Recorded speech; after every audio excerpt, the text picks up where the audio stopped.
Hey. Hey. Hey. Whoop. Whoop. Hey. Whoop. Hey. Whoop.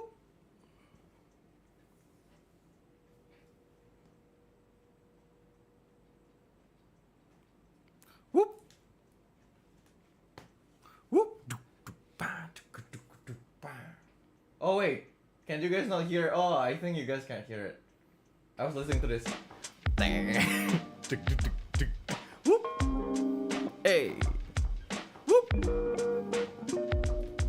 Whoop. Now it makes more sense. Whoop. Whoop. Whoop.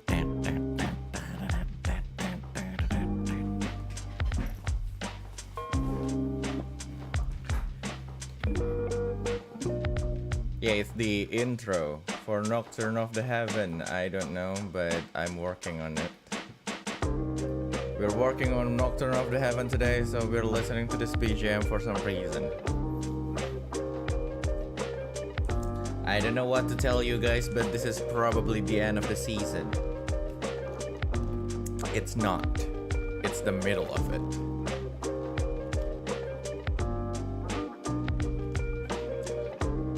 So I have nothing to say but to work on it. For some reason I feel like talking in rhyme, even though it's not exactly the time. So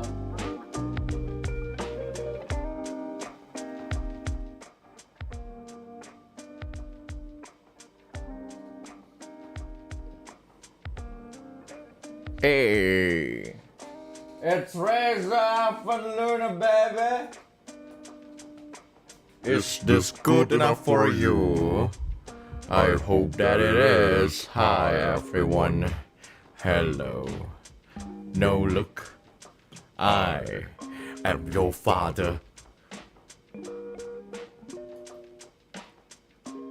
No, I am your father. Anyway, hi people. How is it going? Singer-songwriter Ramos Chronicle from Ninja Sanjo. My name is Reza from Luna.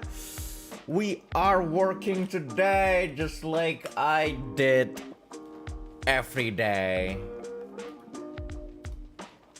Nocturne of the Heaven is reaching its height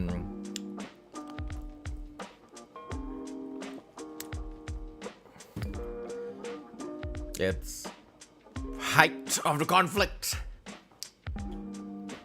Dude, I just realized something. Danish is dead, man.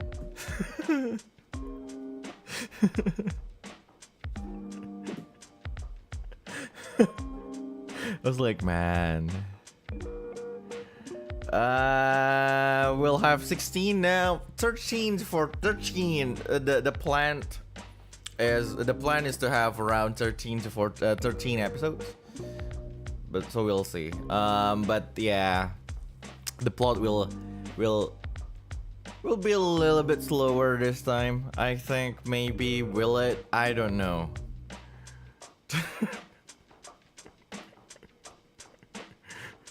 Whatever that is, will it be slow? Will it not be?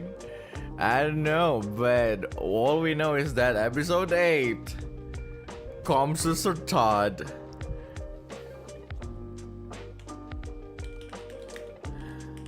Yeah, that's the title for episode 8. Come sweet death. Do you guys know do you guys know the song? I know.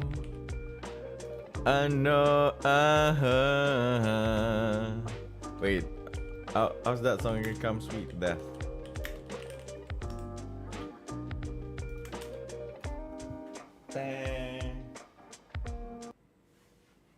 Wait, where's my guitar? Oh, there we go. Wait, how's the song again?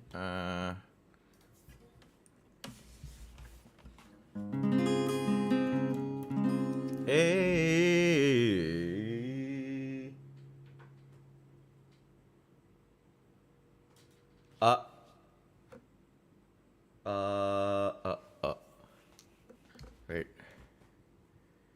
How's this song again?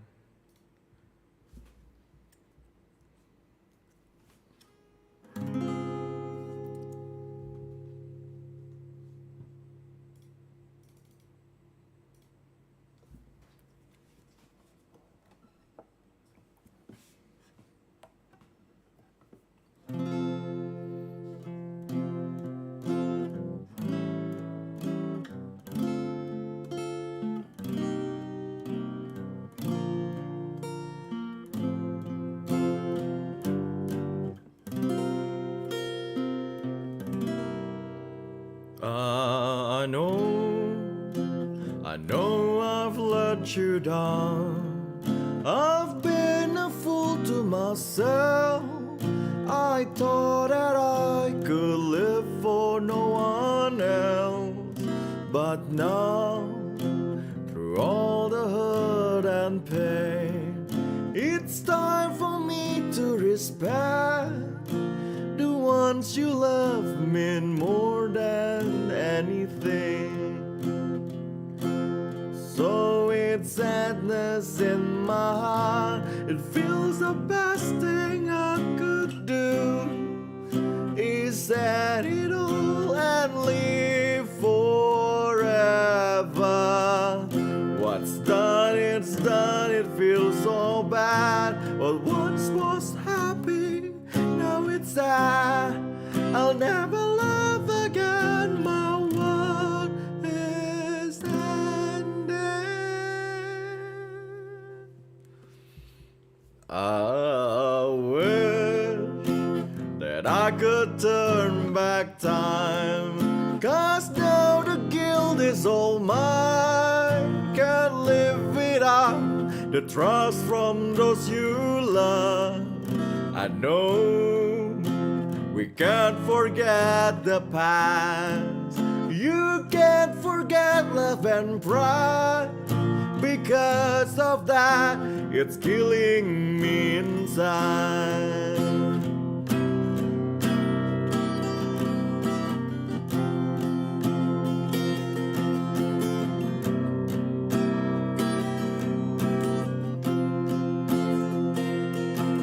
It all returns to nothing.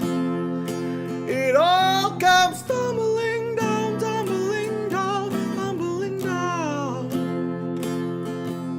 It all returns to nothing. I just keep letting me down, letting me down. It all returns to nothing, everyone. Tumbling down, tumbling down. It all returns to nothing. Letting me down, letting me down, letting me down. In my heart of hearts, know that I could never love again. I've lost everything, everything that matters to me matters in this world.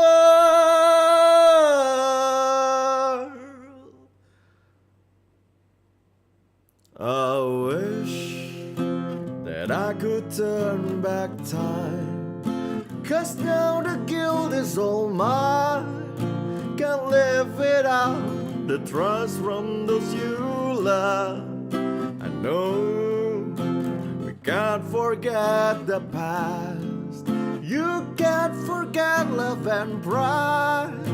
Because of that, it's killing me inside.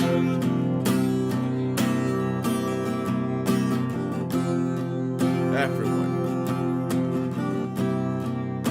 raise your hand up in the air. Let us celebrate this life, I guess. Really, is it?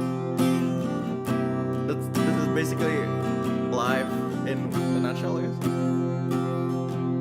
It all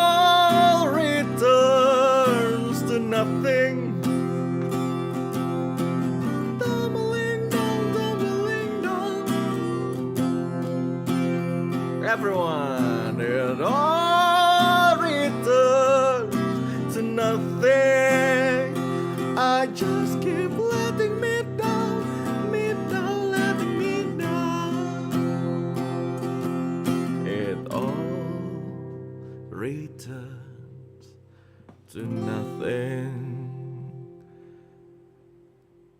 It all comes tumbling down, tumbling down, tumbling down. It all returns to nothing. I just keep letting me down, letting me down, letting me down.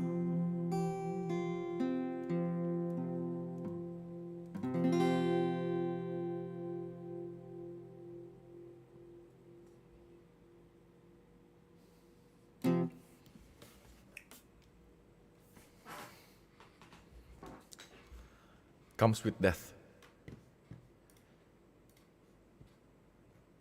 Okay, so, yep. We're basically tackling this whole thing. So, how's everyone doing? It's Tuesday. It's Tuesday, y'all. How's everyone doing? Should I even ask? Scene 1. Players. Who the fuck knows will show up?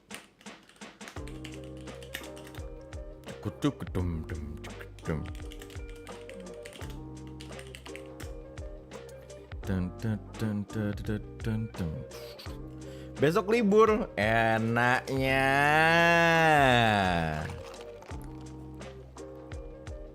Good evening, Jack. Making music for Nocturne? No. Writing for Nocturne, actually.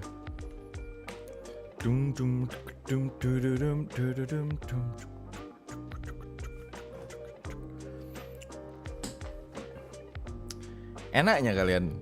Orang pada bilang, oh besok libur 2 hari, woi. Iya, hari Rabu nyepi, jadi tanggal merah. Hari Kamis cuti bersama. Wow, enak sekali libur. Wow. Meanwhile Reza Van Luna. Ah ya, besok masuk pagi, besoknya masuk malam ya. Wow, menyenangkan sekali.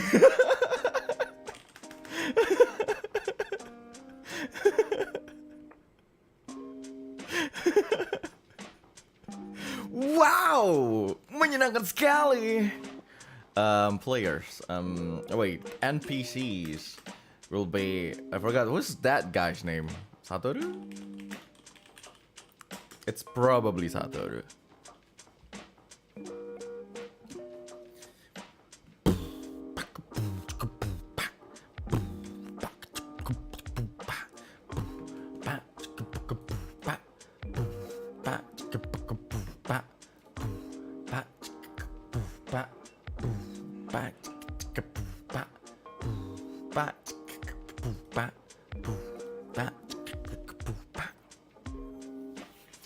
Satoru di Shanks. Say Anna.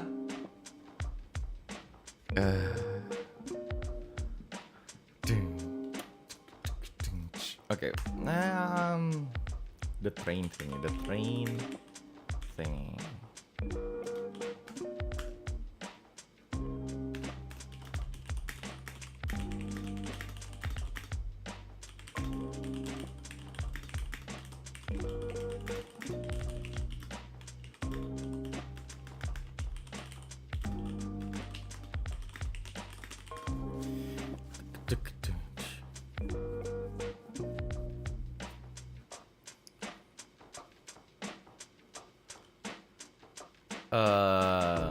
Well, let's just say that Satoru needs a hand.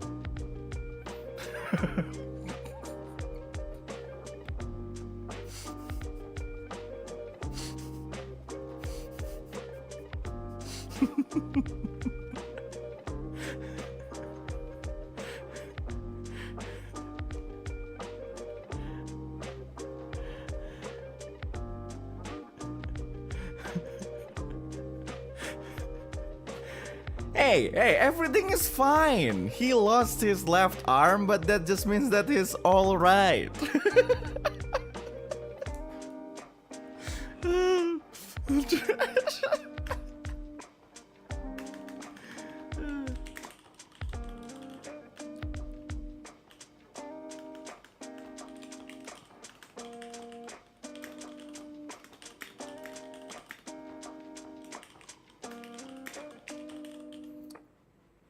When will I lose my limbs? What? Why do you want to lose your limbs?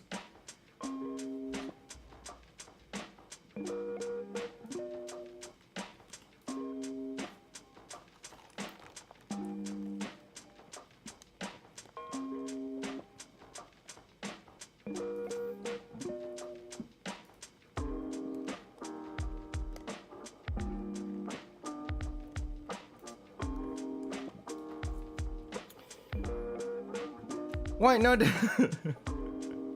Okay. Why do you guys want to lose your limbs so badly, man?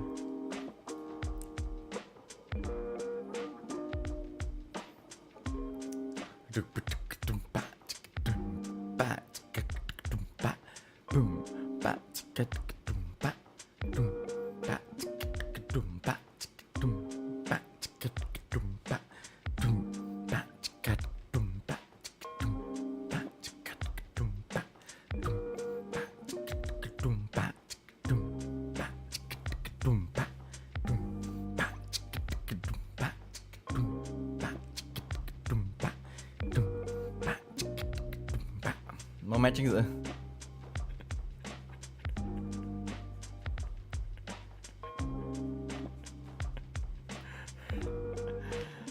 Oh, God.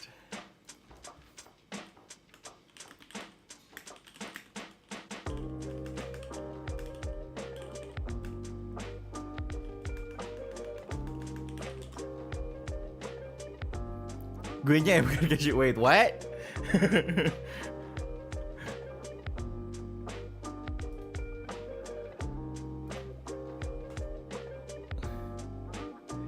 Bro, but if that happens, every joke will just get over your head.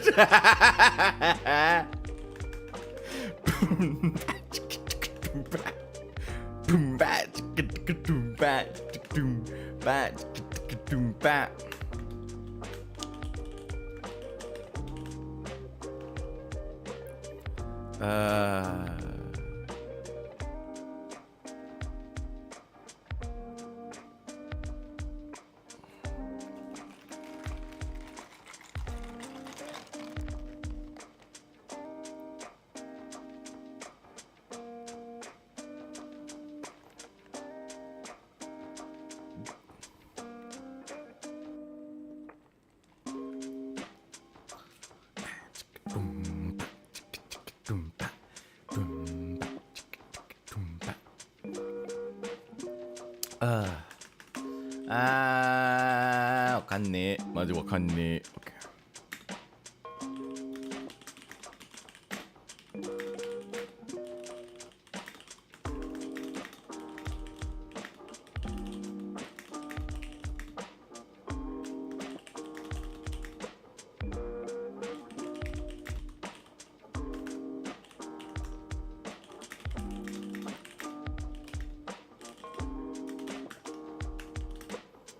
What are you drinking? Iced tea. Indonesia iced tea.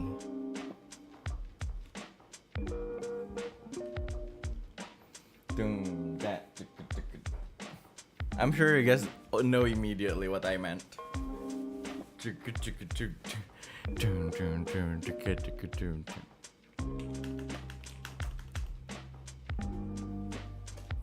Estetik.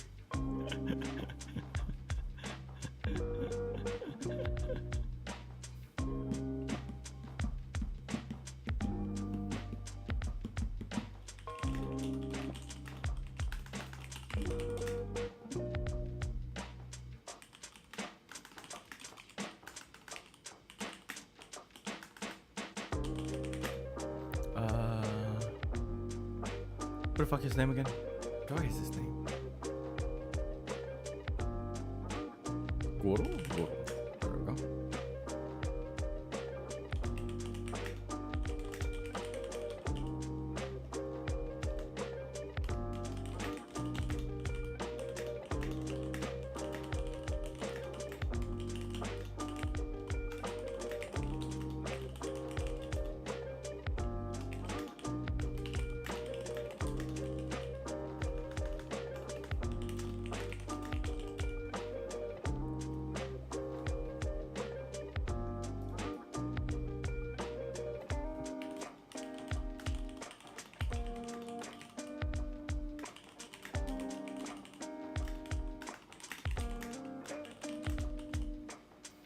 Da da da da da da da da da da da da da da. Oh, dude, I forgot what's happening at the end of like the previous session. Spoilers alert for everyone who haven't watched it. But dude, what's happening in Kisaragi is like, oh man, that's bad. That's gonna be bad. Oh, wait a minute. Frederick Alfonsina Hexenmeister is doing something. Do do do do do do do do do do do do do.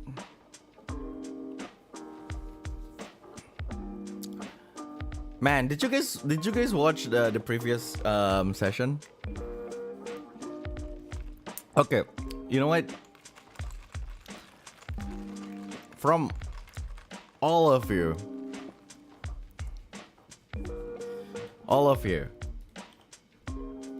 who didn't watch Nocturne of the Heaven, who is not at all interested in Nocturne of the in all the TRPG stream, that's actually a good question to everyone actually.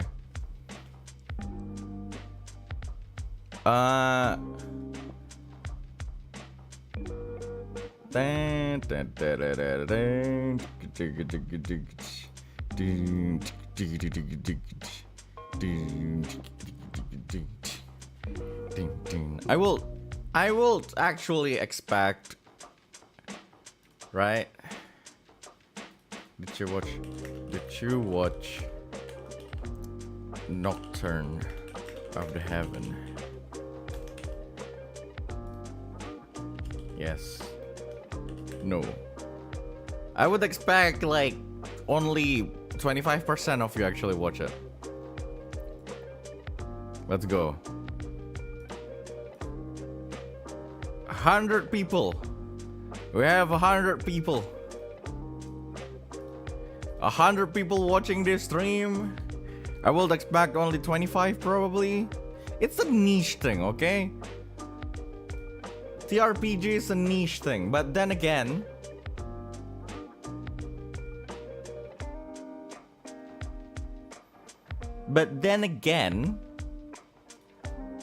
Reza Fanuna is a niche channel.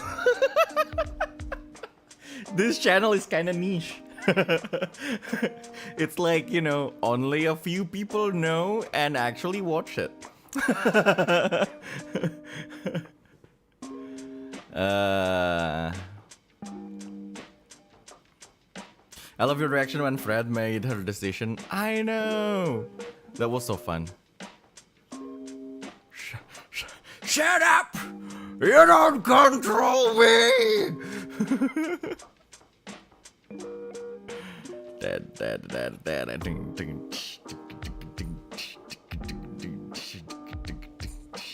Nocturne is good at combining the virtue of 7 lifers with niche interest. Right, yeah. That's just how it is. That's just how Nocturne is.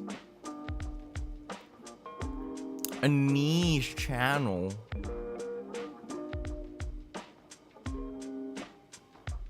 Oh, do you guys want to see something cool?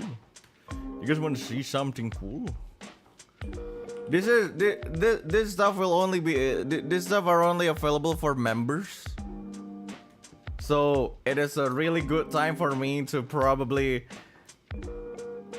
I will advertise membership to you guys now. You guys will be able to get this if you're a member. At least the files.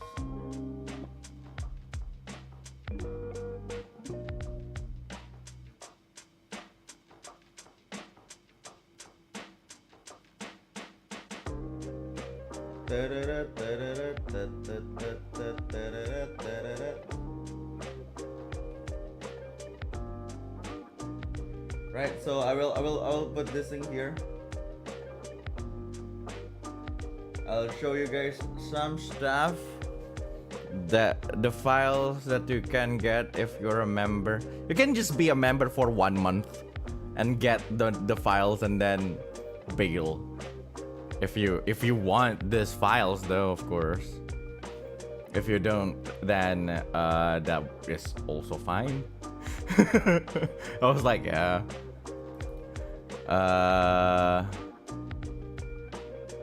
Yeah, it is a black screen. Wait. So these are these are the designs that I made for desk mats. So center to screen. No, not center to fit to screen. Look at that. Look at that for a desk mat. Also this one. Fit to screen. They're all 300 dp. They're all 300 dpi. So it's good. It's definitely high quality. It's for like 900 times 400 like millimeters. So that one,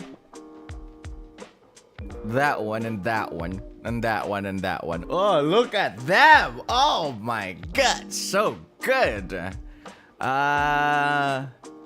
were like 900. Oh my god, it works. Welcome to membership. Welcome and thank you for gifting people membership, Momo. And Tianga too, thank you for gifting people membership. Now you guys can get all of this for free because you guys get some gift. So like these are all the files, like it's 300 dpi of course, which is good. 900 times 400 millimeters. I do not make any other what size. You guys definitely can just use this files for, you know, to send it to like, you know, to custom make your, you know, desk mat somewhere for, you know, somehow, somewhere. I at least know what it's called. It was like, what are they called again? Nadiri? Is that the place in Bandung? I forgot. Is that the name? I'm not sure. And also you will get this file. This file that is literally A0 for like A0 poster. It's also 300 dpi.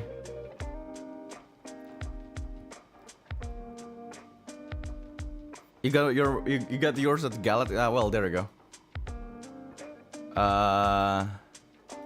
Well, however you will get it, it's up to you, I guess. But this also exists. Wait, what? Come on. Is it not? Oh god. Okay, my OBS is kinda bad, kinda lagging right now.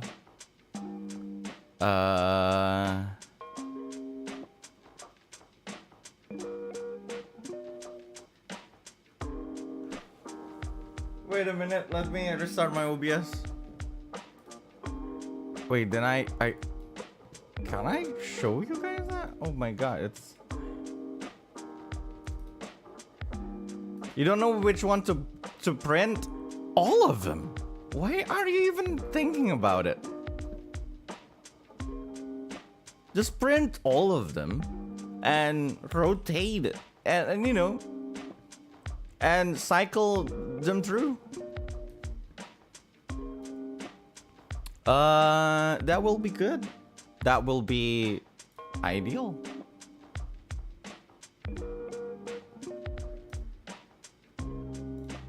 All right, I can't exactly show you guys the thing. I think. Oh, I can show you guys. Wait a minute. Not that one, not that one. Not Explorer. Fine.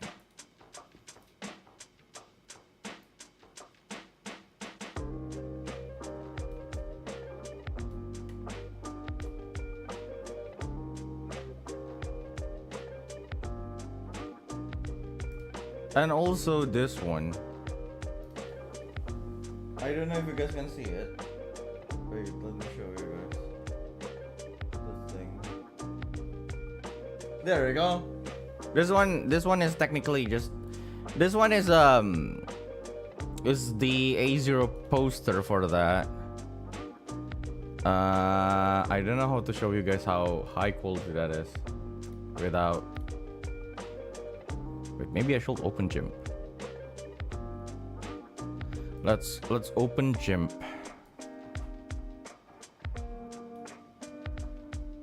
Why? Because I can, I guess?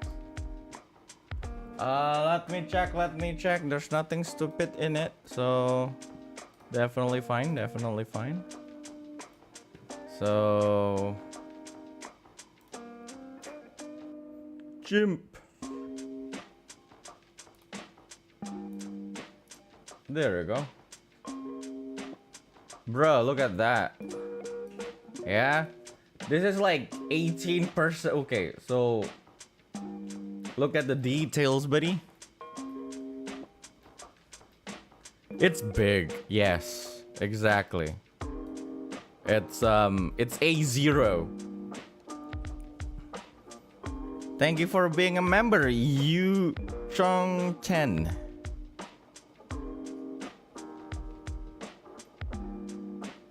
Even is like, and look at that old man. Hi.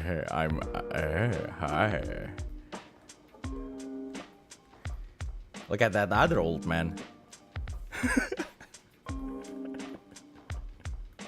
Yeah, you can definitely print this on. It's an A0. Oh, look at that. You know what? Just zoom in on that. We don't, just zoom in on that and it's done. You know, it's like goodbye, everyone. Just zoom in on that.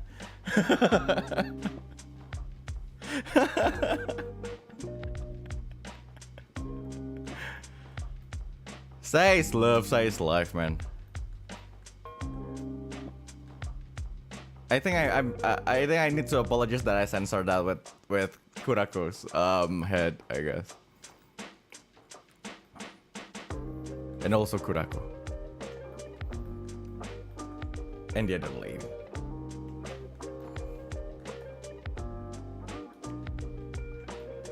But would you look at that? Oh.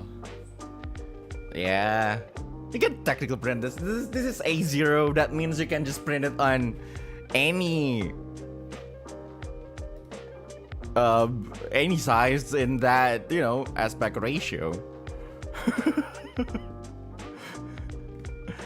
Want to make it A1? It's up to you. You can just scale it down. That is fine too.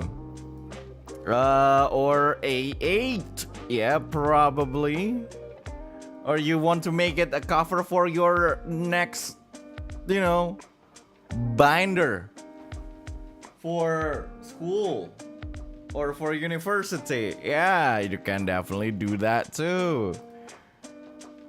Go and join membership and you will get the files for free because I cannot make actual merch. I was like, yeah, it's not like I can make them into actual merch.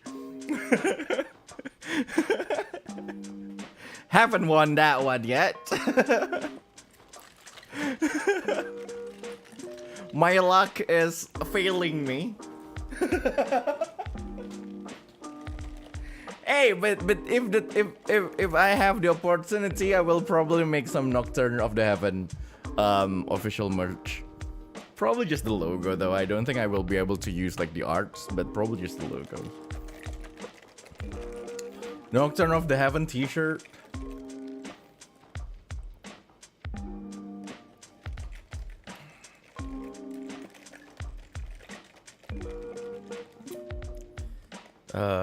New sketchbook cover. Exactly. Yeah, just go join a membership, I guess.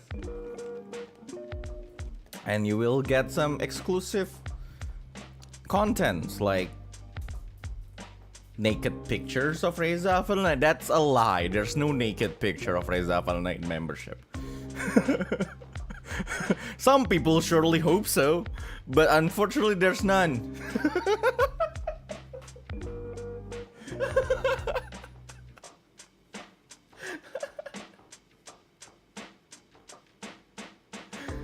Oh god.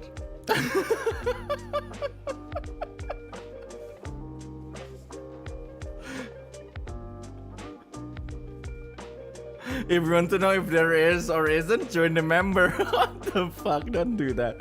Bikin OF ya. That's only fair.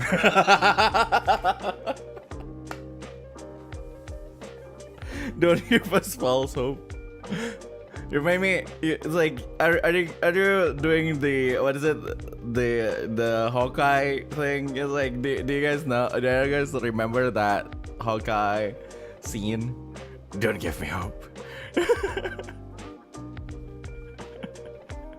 Hey, 72% of you guys actually watched Nocturne of the Heaven. That's nice, isn't it? Now it's 71%. Someone will be like, yeah, I can't let it be 72. I need to vote no. Well, there we go.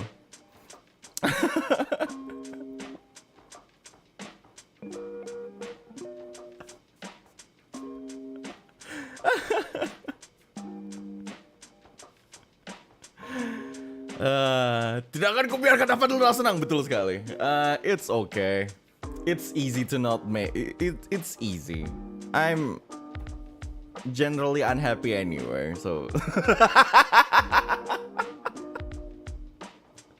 Okay, that came out really bad. Oh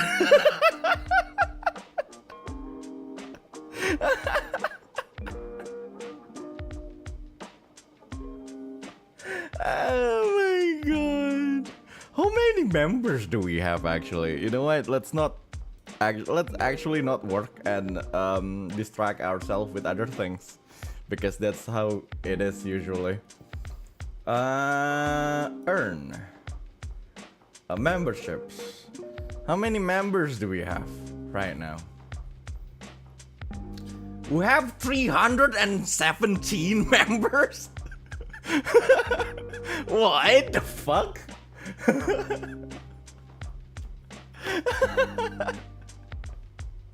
You know, like the funniest thing about the funniest thing about like the membership gift like thingy is just that, you know, the total members raised, the number of members raised, but the number of cancellation also rose. But that is, well, to be expected, because a lot of people are just gifted this whole thing. So but anyway, welcome people, welcome. Yokoso wa gaberu bedroom e, I think, maybe. God, if only I got all of this money to myself.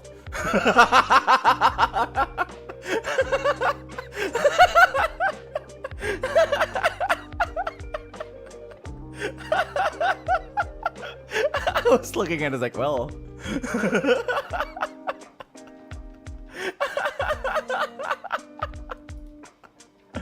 Thank you, Susan.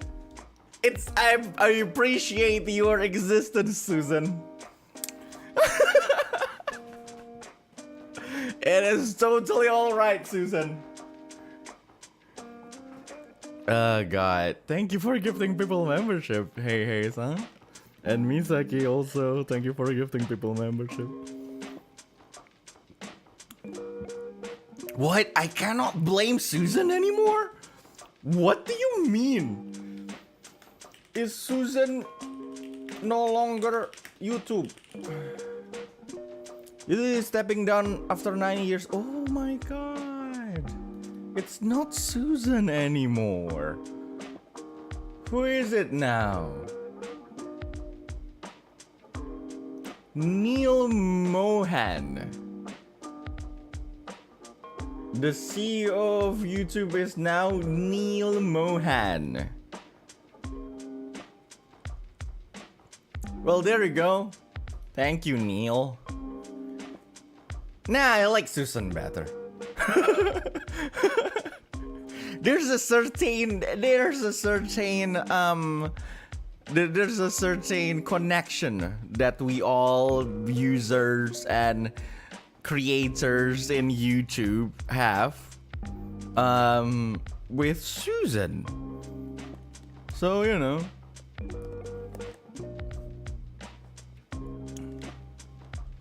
Neil, that's a huge shoes to fill. Anyway, thank you for gifting people membership, Bo. Thank you. At least it's not Elon Musk.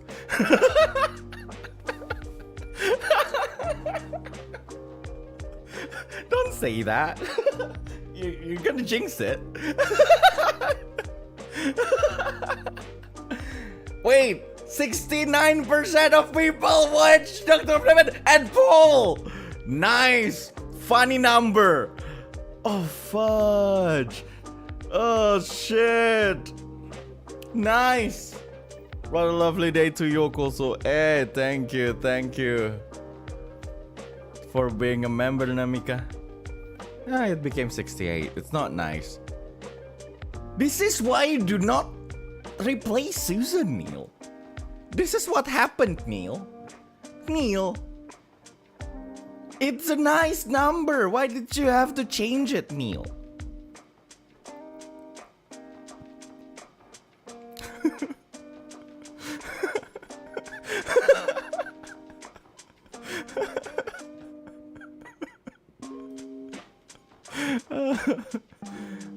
God, the higher ups will probably scold me after this, but thank you, Neil.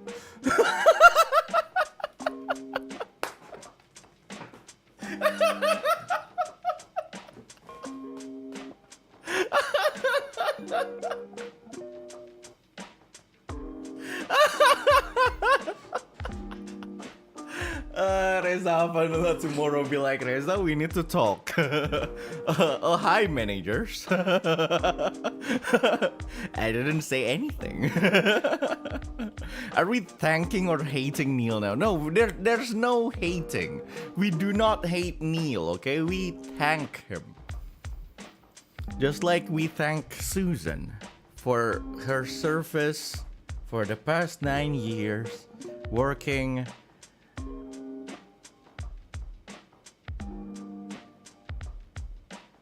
as the evil conqueror of YouTube.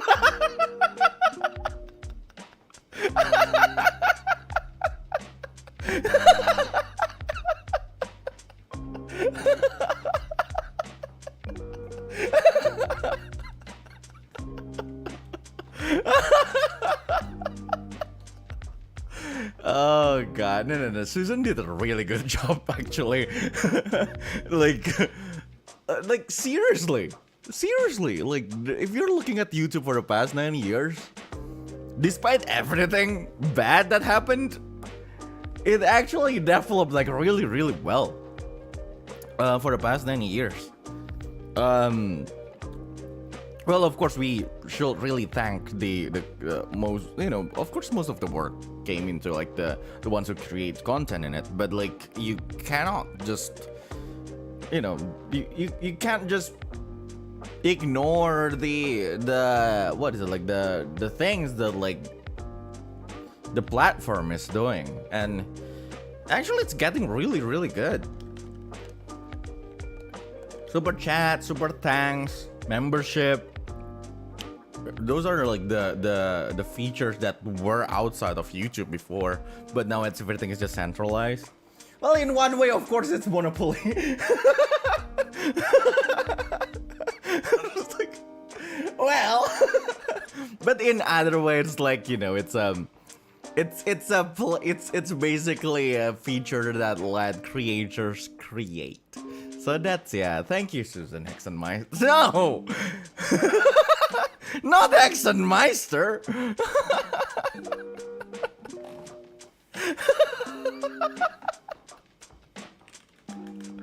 No, those god-awful Hexenmeister.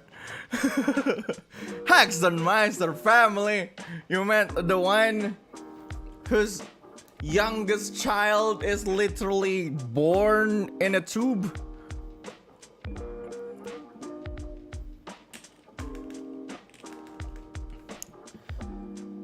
Dun, dun, dun, dun, dun, dun.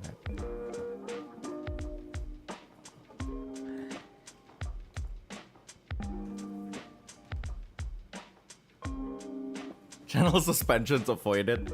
Hey, you know, like sometimes you see stages in your life, and then you will realize that in a way, to survive in this world, you actually need to be a corporate shell. No, that's not the one. Like, you need to be a fair person. That's what I meant.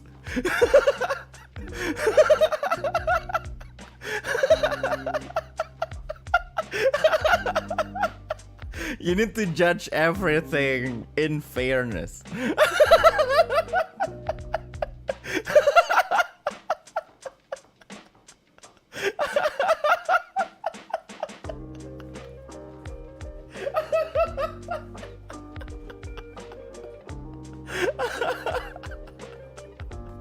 Oh, that's awful nice stupid today. Hi everyone.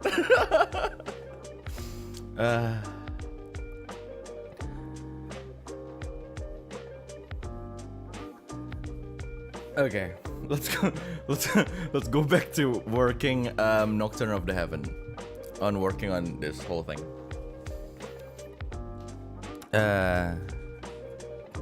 Nasib chef malam tembus siang gitu.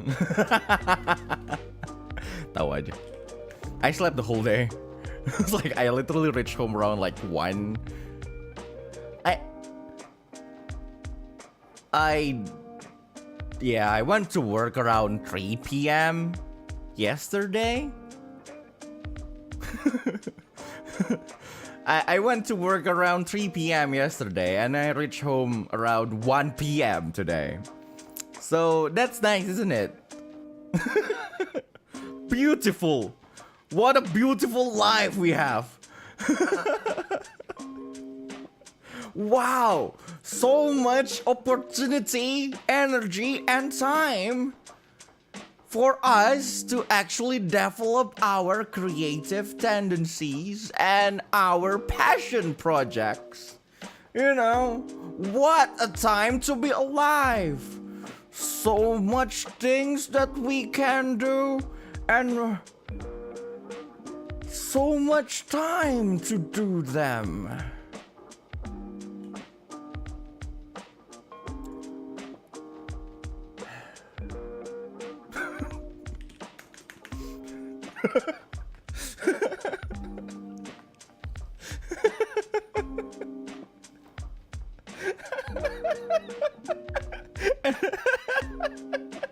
We're back to Sour Old Man now. Sour Old Man is basically a spin-off to, you know, Better Call Saul. But instead of Saul Goodman, it's Sour Old Man.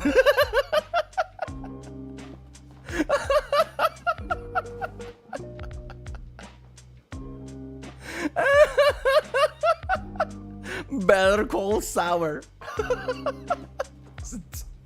Sour Old Man.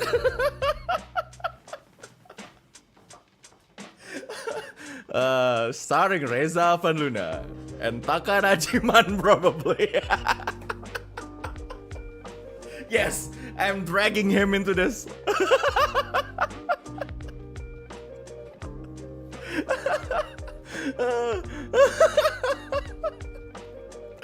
Sour old man.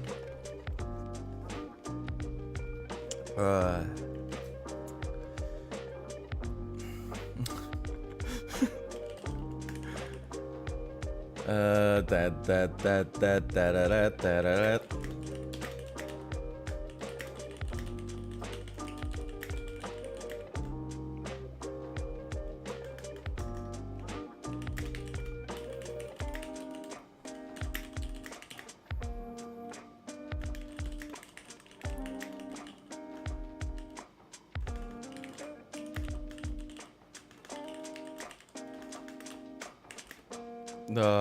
The what is it? Window.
Ooh, guys, do you guys want to see the Kisaragi station?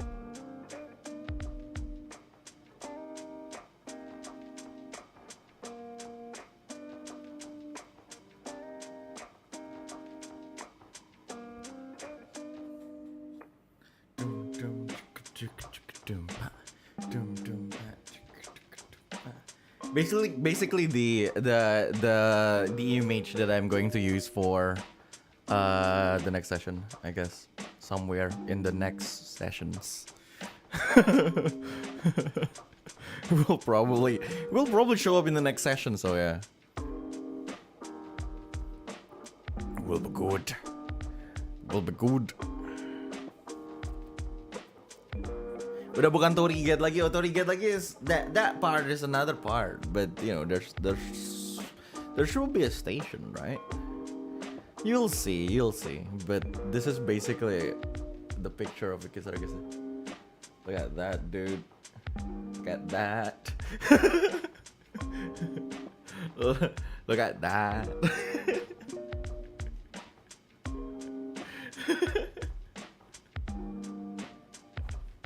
I was like, dude, that's scary.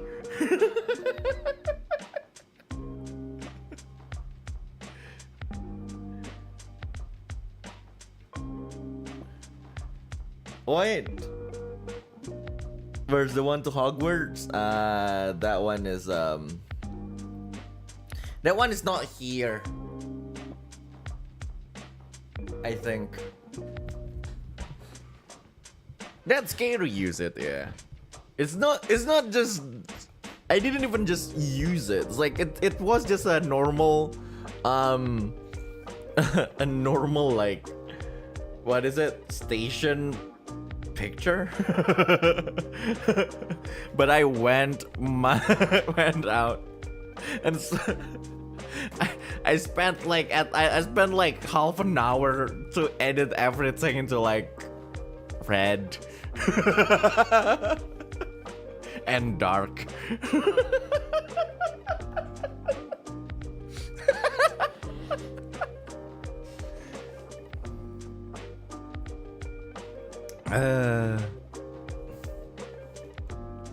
It was just a normal thing, but yeah.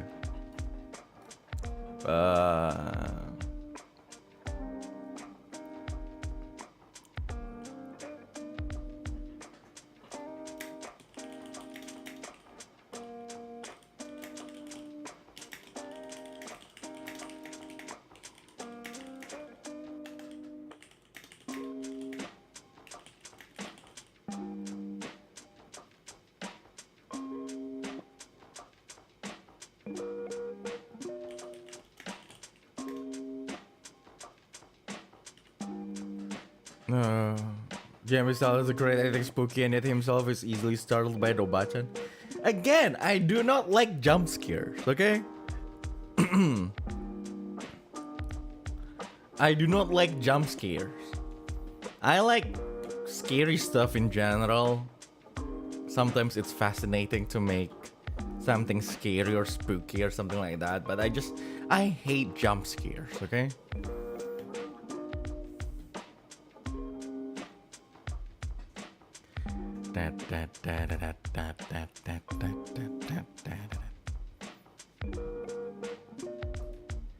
It's like, you know,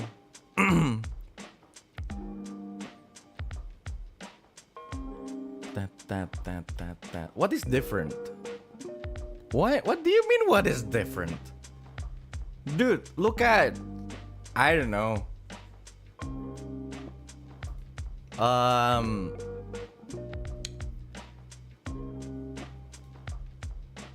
Jack the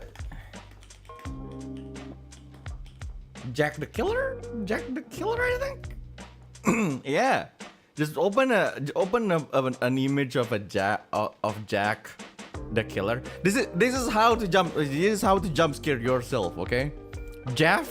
Is it Jeff? Is it Jeff the Killer?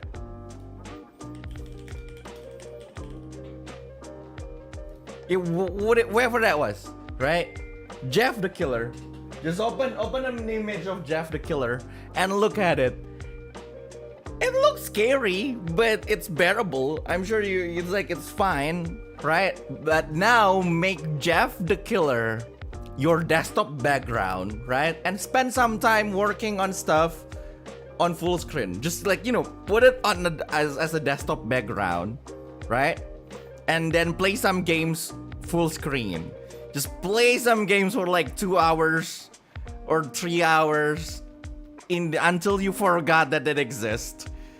And then at some point when you turn that game off, you will be jump scared by Jeff the Killer, basically. See? That's the difference.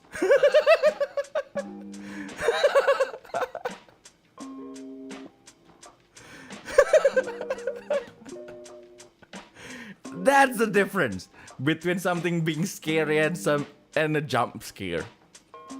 You can basically use anything for a jump scare. It's like, you know what? Take a picture of yourself, right?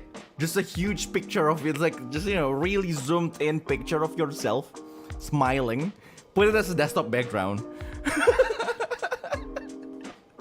And I guarantee at one point in your life, you will be jump scared by your own face.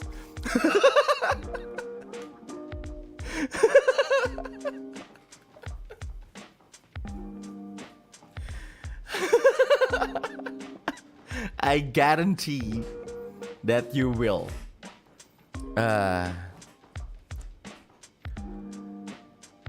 Also, there's this there's this really cursed image of someone generating like an AI anime girl picture using Jeff the Killer image thing. Like, it's just that Jeff the Killer's just is already inside your head so deep that you can't help but see it first. So like every time you look at that picture, you will just immediately see Jeff the Killer, and then you get jump scared, and then you take some time and it's like, oh no, that's an anime girl.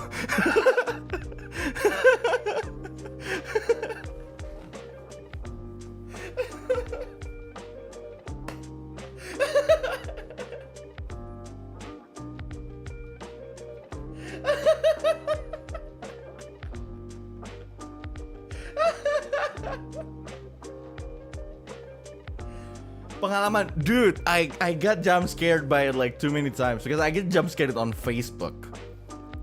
I get jump scared by that Jeff the Killer anime girl image, AI generated image on Facebook, and then I got jump scared on it too many times, right? And then to show my friends that image,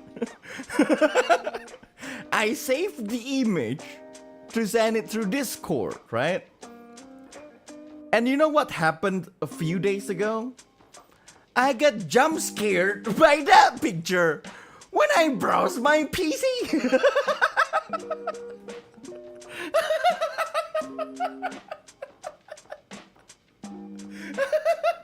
I was like, what?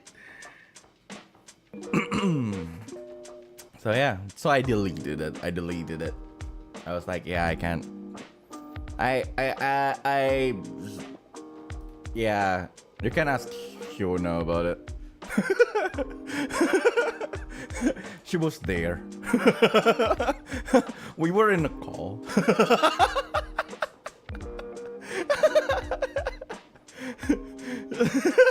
She could. No, like.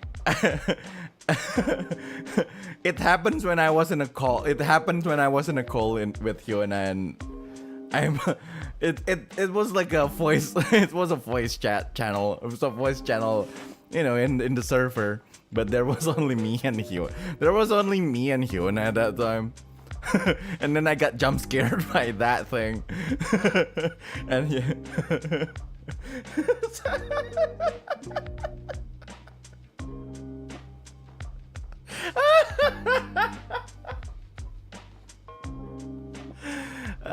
Do you like dark places or not? I certainly do not like a place where, you know, a place that's extremely dark where I can't see anything. But I generally like doing things in the dark. I do not exactly like the light. Sometimes it's too bright. I'm a child of the dark.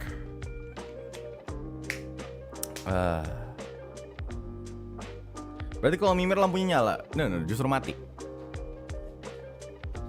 I mean, my room is dark right now.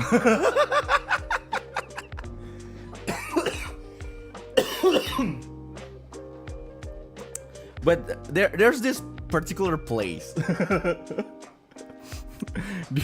Do you know Thomas? Thomas the Tank Engine? Thomas the Tank Engine? What's his name? Thomas, whatever that guy's name.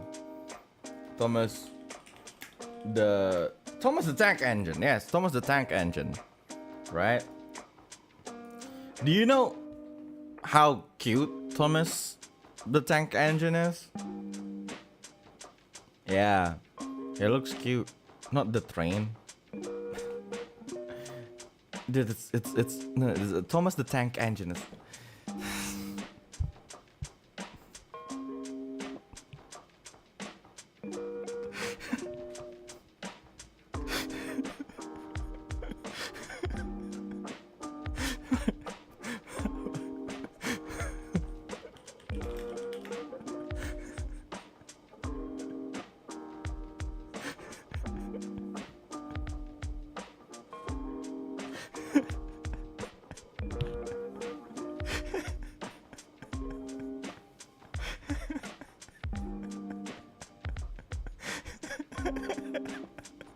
It's it's so funny when I say Thomas the Tank Engine, and some people be like, not the train. Not this. His name is Thomas, and his name is Thomas the Tank Engine.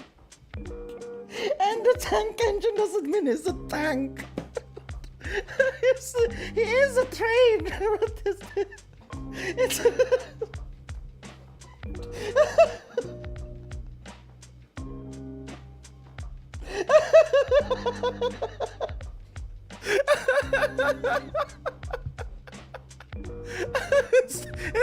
it's Thomas the Tank Engine.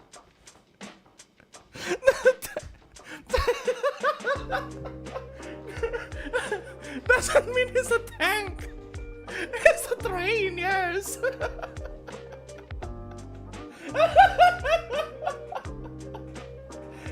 I am talking about the train.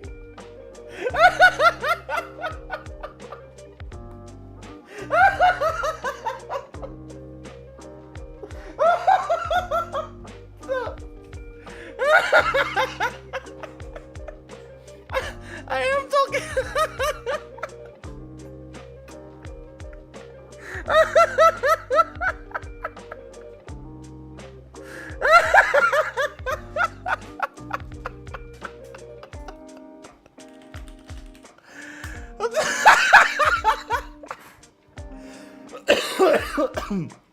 So, oh god, okay. So, tank tank engine is not a tank.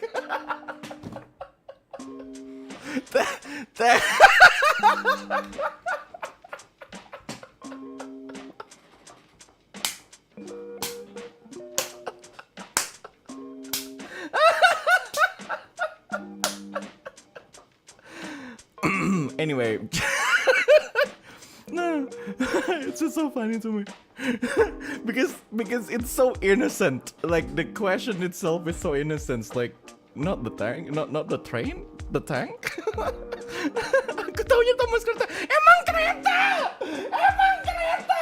Yang lagi dong ngomongin tuh kereta. Oh my god, itu lokomotif yang depan itu bahasa Inggrisnya tank engine.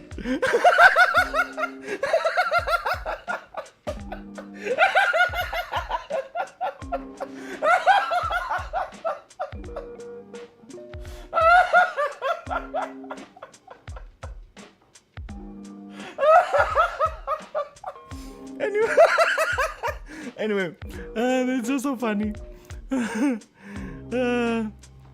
Oh god. Oh god. Oh Lord. Anyway. I can't stop talking. I can't stop laughing about it. Oh my god, I'm sorry. I'm sorry.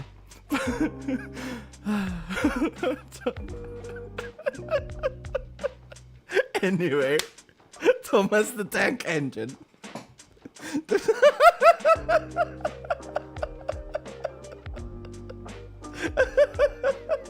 So it's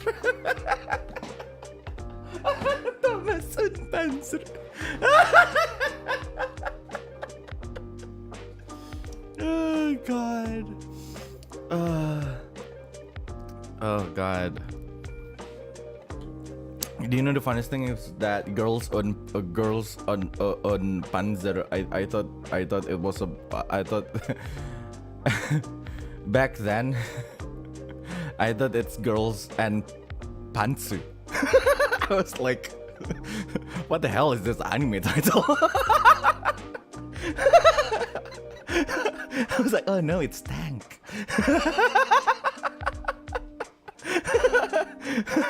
Oh, it's Panzer.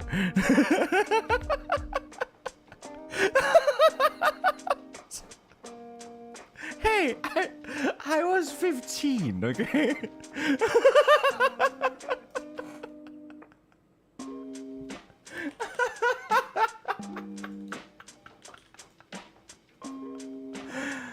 Oh god. Oh god.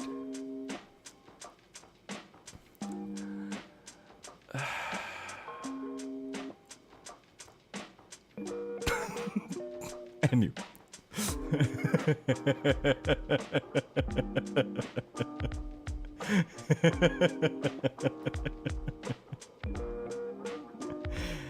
And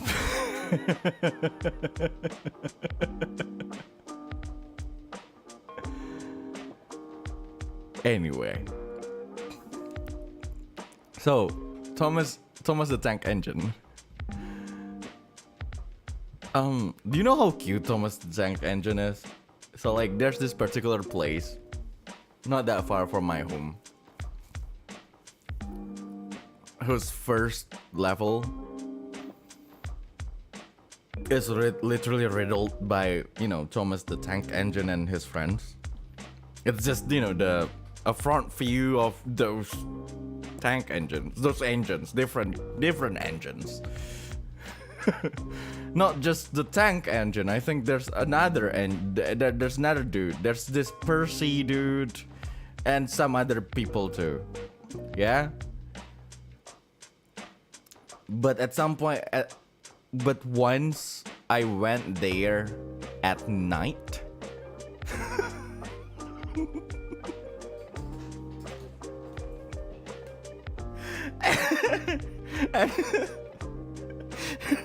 And the lights are all off.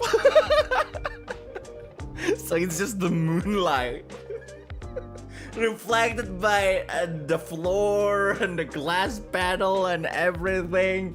And there he is, Thomas the Tank Engine, smiling brightly in the middle of that room, staring deep into your souls.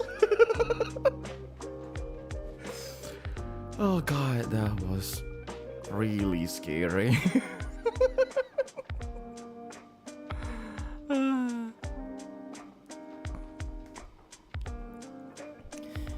You know, it's the same idea as going to Istana Boneka. Do you guys know? So there's this place. The biggest amusement park in Indo. I think one of the biggest, basically. One of the biggest amusement park in Indonesia. It's called Dufan. Dufan is literally dunia fantasi. So that's it's like, if we are translating that thing literally, it's going to be fantasy world.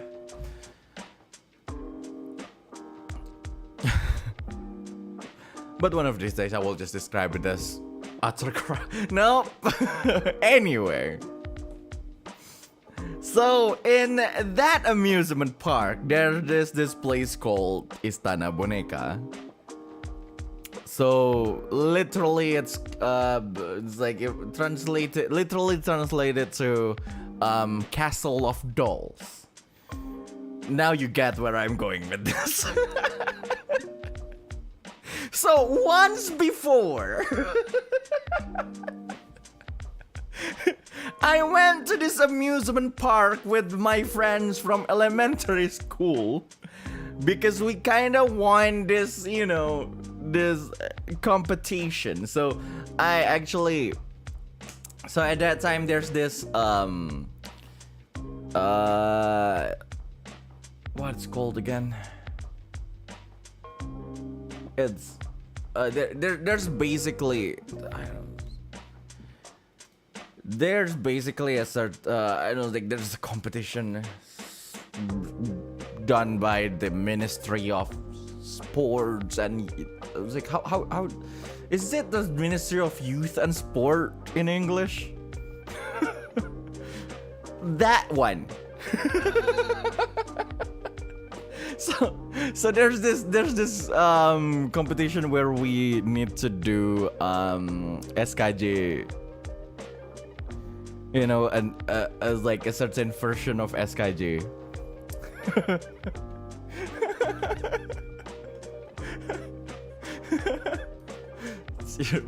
What's that in English? It's like senam kesehatan jasmani.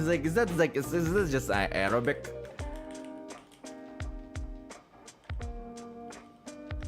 Is that just technically aerobic gymnastics? No, technically it's not. It's not gymnastics. It's like, it's totally different from gym. But yeah, it's that thing basically. It's just a series of things. Calisthenics? There you go. That's basically it. So I think we won, like, I forgot.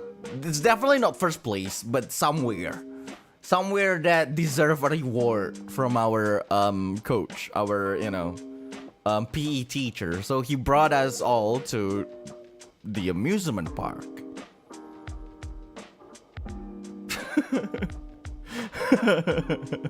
Well,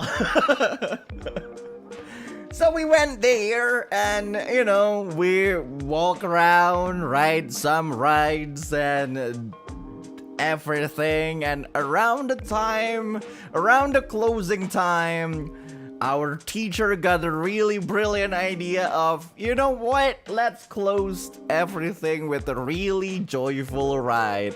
That is the relaxing journey through the castle of dolls. So there we are. There we were. Walking to that castle. Oh, the dark castle. Around the closing time, so it's definitely nighttime. Oh God.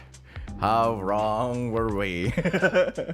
We thought it will be a relaxing time, but no. It is a ride through a nightmare. Seriously, dude. It's like, dude. So, if you don't know what that is, it's basically this whole ride. It's like a really slow ride where you need to go through this, whole castle, air quote, on a boat, right? So imagine how slow it is. You're on a freaking boat, right? And then you basically need to go through halls upon halls filled with animatronics,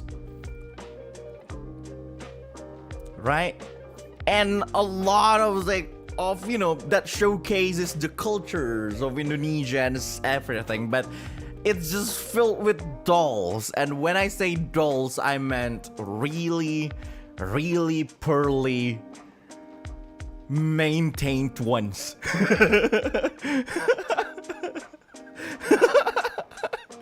So now imagine you're in a dark hall filled with dolls that moves and riddled with sketchy lightings.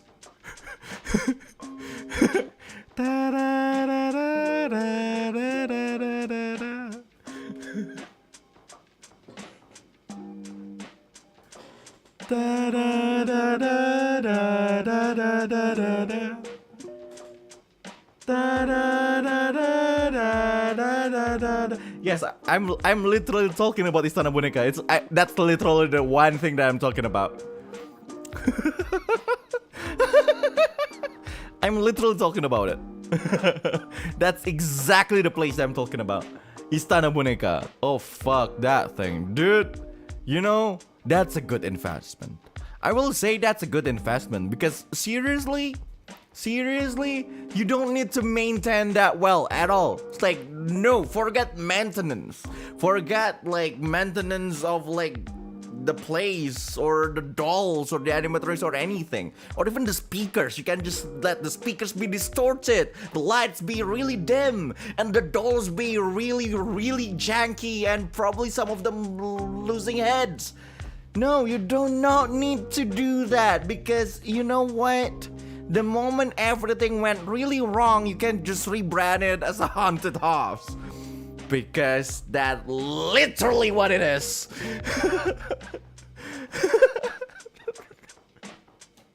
That's a freaking haunted house, I'm telling you. My boat once stuck in the middle of Istana Merdeka because of blackout. Oh, here's the thing, Bomo. I think at this point, that's a feature.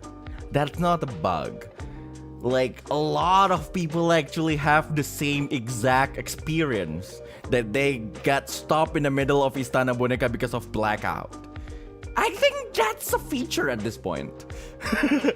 That's not a bug anymore. They are preparing for the rebranding, you know? They were preparing for that. You know, we need to create this thing and make it as creepy as hell so we can rebrand it into a freaking haunted house. I will call it Istana Boneka.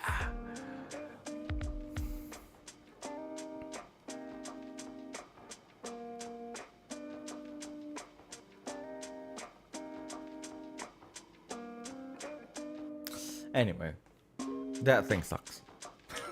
Don't go to Dufan, guys.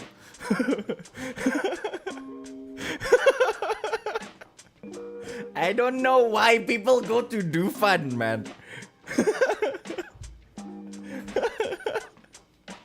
I don't know why people ride roller coasters. Dude, isn't life anxiety inducing enough?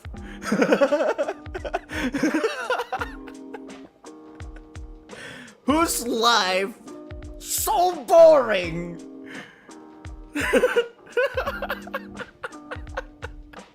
that they need to face danger voluntarily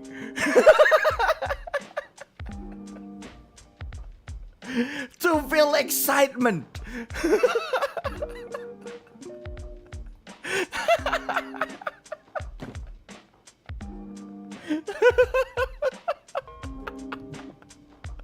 Oh god.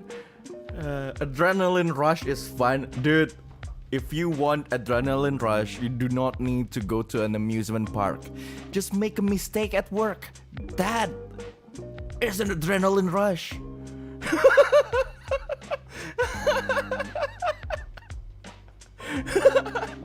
If you want to feel anxious or feel in danger and feel the excitement of the danger of your life probably ending in a few minutes, just make mistakes at work. That will be exciting enough compared to roller coasters. You will spend the rest of your day thinking, maybe I will lose my job tomorrow. That's exciting and actually free.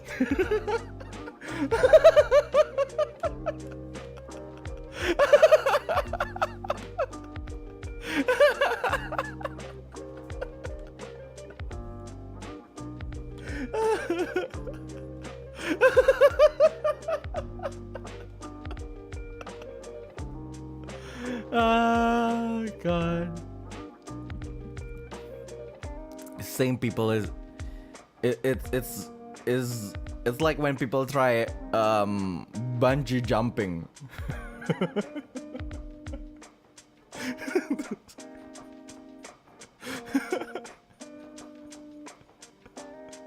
It's like, why? It's like, why? What's the point of bungee jumping? Is like one of the most pointless thing in this freaking thing. It's like it's one of the most pointless thing in the world. Really, it's like why does it exist? It's like it's not exactly a skill. It's like, what are you training for? Like you know, it's like climbing the cliff. It's a skill, right? Wall climbing is a skill. Hiking is a skill. Skydiving is a skill, right? It's like diving into the water is a skill. No, it's actually a thing that you need to train for and will actually be useful in your life, right? That's actually a skill. That makes sense. Bungee jumping, on the other hand,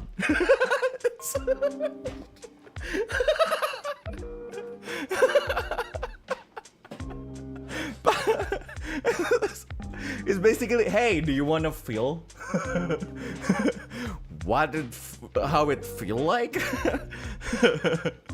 when you slip off the edge of like a building or something?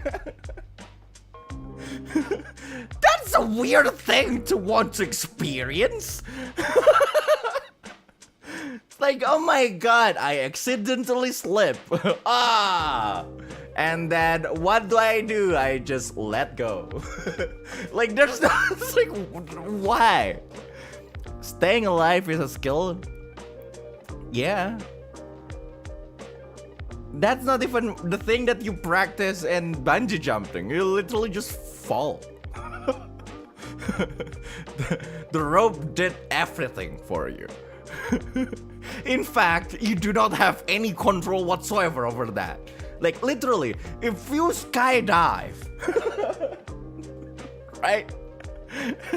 You still have control over your freaking parachute, right? You can't control your parachute, where you're actually going to, what to do, right? And so on and so forth. If you do a flying fox bullshit, if you're doing a flying fox bullshit, the staff actually have control on how fast you should actually go.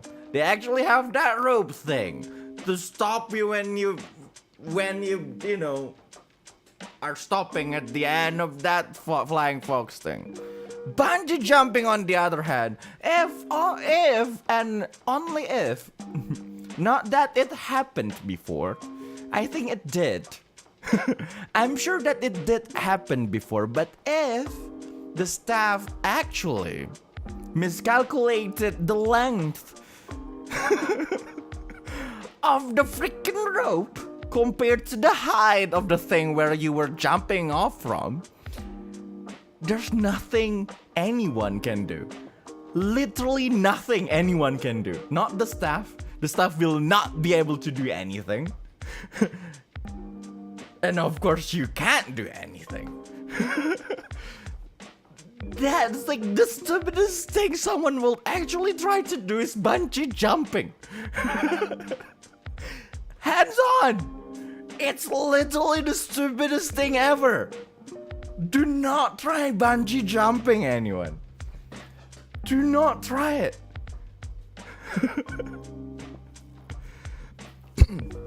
It's like when you skydive and like, oh no. But yeah.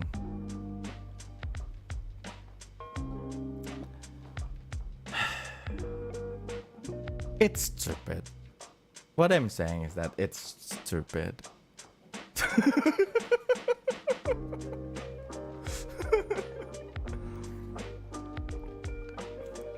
Which one is more stupid? Bungee jumping or making mistakes? Bungee jumping, of course. Bungee jumping is stupid, man. At least when you're making mistakes at work, you didn't make mistakes voluntarily. Like, you don't just, oh, hey, let me go to work and make mistakes. No, you didn't do that. Mistakes happen because it's a mistake. That's why it's called a mistake. It's an accident. But people who do bungee jumping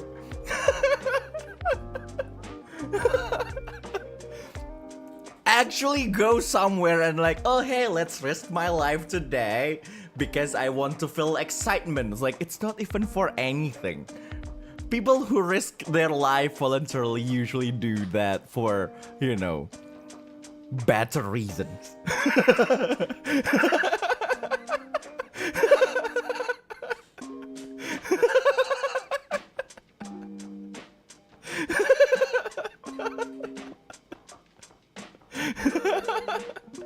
Example? Example. People who rappel down from a building to rescue people. Yeah, it's like, oh yeah, I will go and risk my life today for work at least, or saving other people. Yeah, so you see how stupid it is to just go bungee jumping? But the falling feeling is so... Yeah, because you really are falling.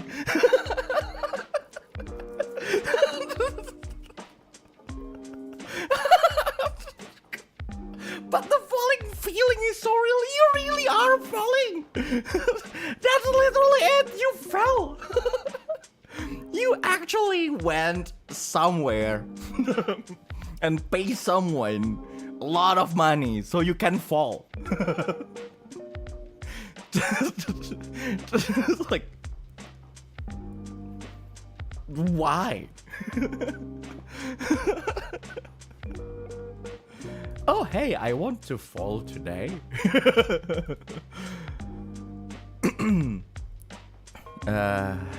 Anyway, bungee jumping is stupid. That's a hot take for today. You know, Reza Van Luna is full of hot takes. And today it's about bungee jumping. Bungee jumping is stupid. Anyway, let's go to scene 2. Scene 2.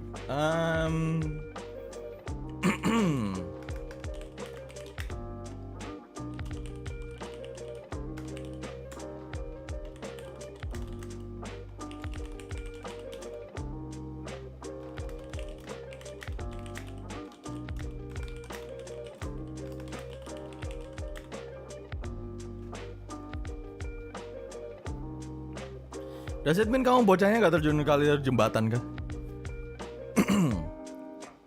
Actually no. Because there's no kali deep enough for that around my place when I was a child. Unfortunately.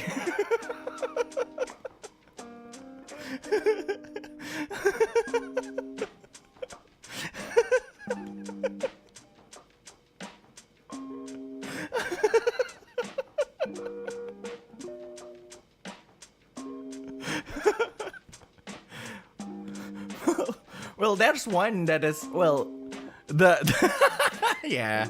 Unfortunately, none of them is deep enough for that.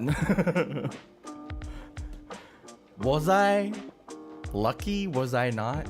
I don't know. But all I know is that there was none.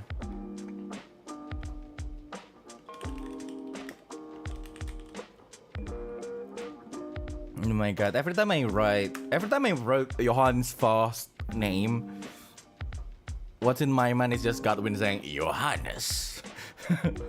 Johannes. To be girls, not to be standard.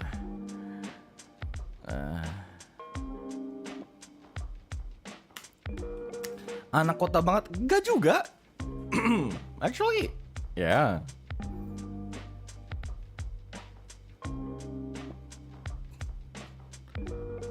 Gue kecilnya nggak di kota, weirdly enough. Well, iya, sampai kapan? Sampai mungkin SMP justru nggak di kota, agak di pinggir tapi nggak kayak di tengah kota gitu loh. Kayak di some place that you would call kawasan industri. But the kawasan industri juga, yeah, you know, like the stupidest thing about kawasan industri is just. It sounds good, but it's actually there's actually nothing in it around there. Suburban, yeah, it's suburban. I'm a suburban child.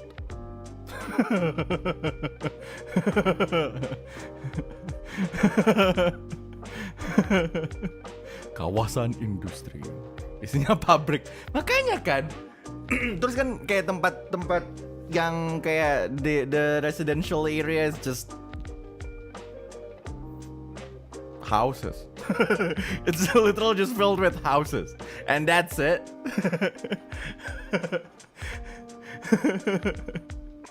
Yeah, there will be that one part where, like, you know, that one area that is like for rich people, where all of your rich friends are living in.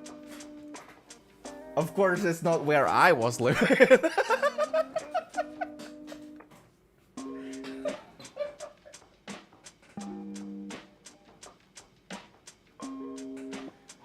Oh god.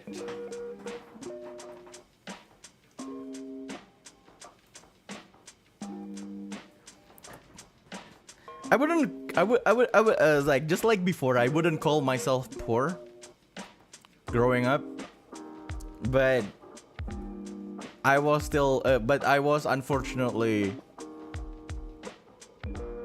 one of the worst group of people in the whole world that I'm sure you guys are also too. Middle class in a third world country.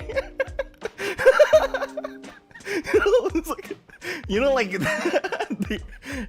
the group of people that is one of the basically one of the most unfortunate group of people in the world. Middle class in a third world country.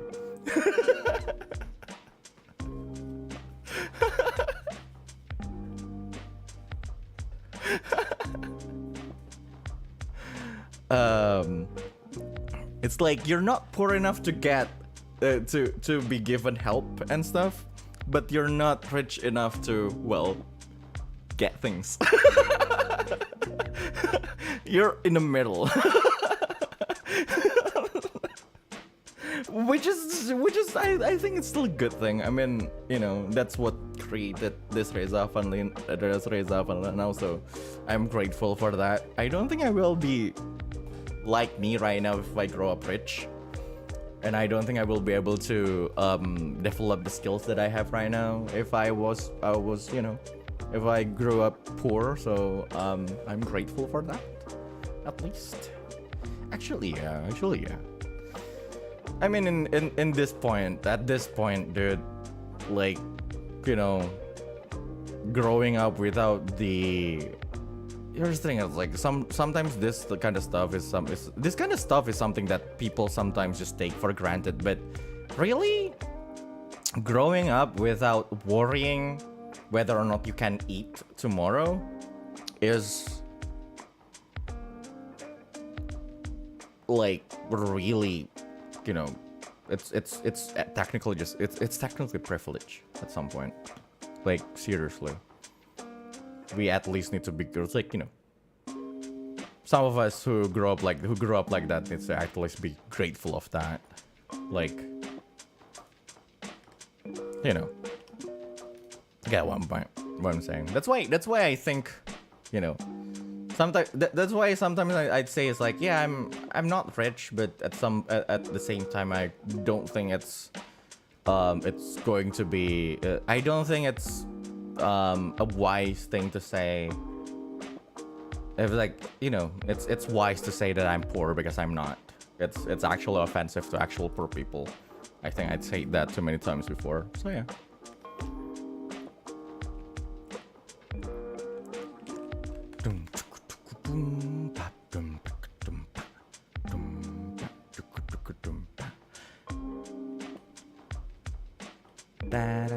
Yeah, it is offensive to actual poor people.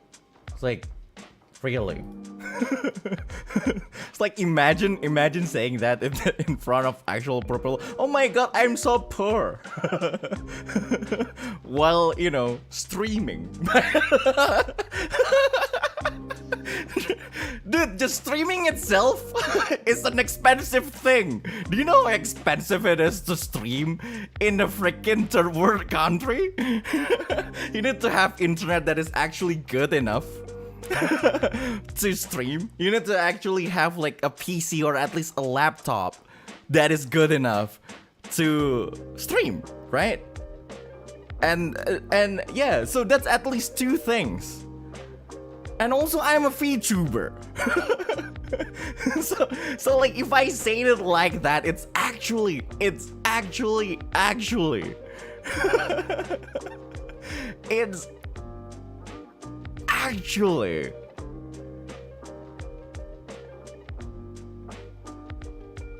rude for me if I say it's like, oh my god, I'm so poor. Oh god. I'm in the middle. There are a lot of us that are in the middle. I'm sure a lot of us. That's basically, it's like, you know, like that draft. I think my brother talked about like a certain graph like so many times with me. It's like, it's, you know, like most people are in the middle class in a thing. But the ones who make decisions and everything, you know what? Let's not talk about that.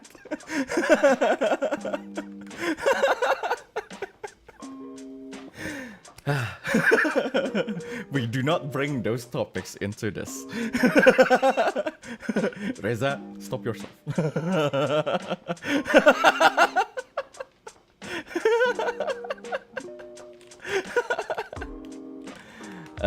God.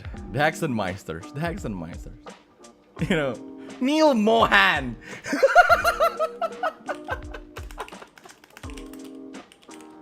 What's your deal, Neil Mohan?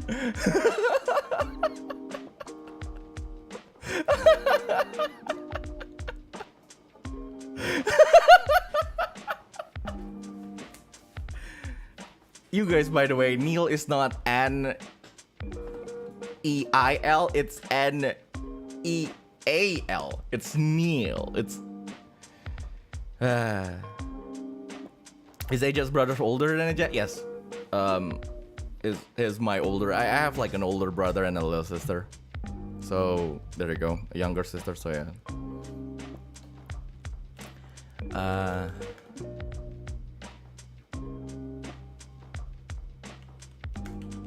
What's the deal with Neil? Hey, oh my God, that's you know what? that should be like the start of the news of every YouTube decision from now on. The deal with Neil. It did just give middle child 5 confirmation bias. Oh God.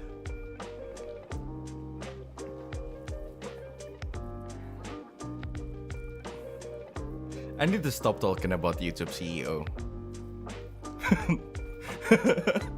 So let's talk about Elon Musk instead. You know what the fuck? Reza Alvarado doing controversial opinions while making while writing Nocturne of the Heaven. What else? What other controversial thing to talk about that is not politics or extremely important sensitive stuff, right? YouTube is not that, you know, compared to actual, you know, real life problem. Like other issues that actually affect like the whole society of people. Yeah, that one, let's not talk about that. You know, we don't talk about politics and actual important stuff. We're talking about, you know, a platform where people can do shit posts like YouTube or TikTok or other things. Let's talk about, I don't know, Suzume. Is Suzume that good? Say your name was mid, that will spark some internet mats. Your name was mid.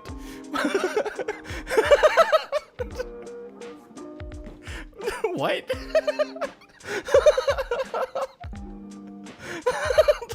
What are you talking about? it's wait, like, dude, it's I mean, it's like, I enjoyed your name. Not gonna lie.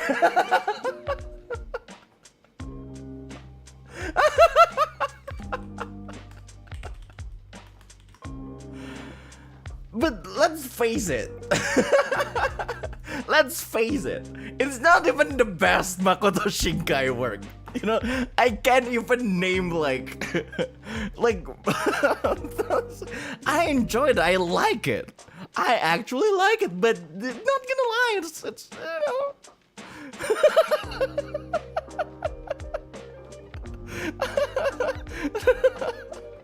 I mean,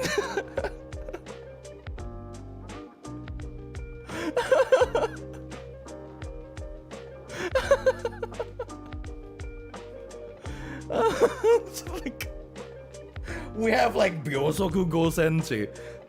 That is literal like, you know, like, do you know like why Byosoku 5 centimeter per second is actually about like, you know, like it resonates with a lot of people because that's how everyone feels like growing up, right? It's not just about like the story of like this too. It's not even like a story. There's no actual drama in 5 meters per second. It's literally just this whole thing about like, you know, no matter how good your life is right now, let's say it's like everyone will actually, even though it's like no matter how good your life is when you're in junior high, right? It will just be a fleeting memory, and like it's always like that, right? It's always like everyone will actually just understand that. Like it's not even a romance drama, right? Like it's not even like a story like when everyone talking about, oh my god, it's an anti-art, so it's natural. No, it's actually not. Because like what happened is just this two actually drifted apart and like became adults and have their own life, and that's literally like the conflict. That's basically why it hits so hard for a lot of people. It's not just about like, you know, it's like what's that thing is about is not this relationship that he lost, but the relationship itself is a symbol that you lost your life at that time. Like there's none of it anymore. There's not even a mark. There's not even like a speck of dust that is left from your life in the past. That's basically it, right?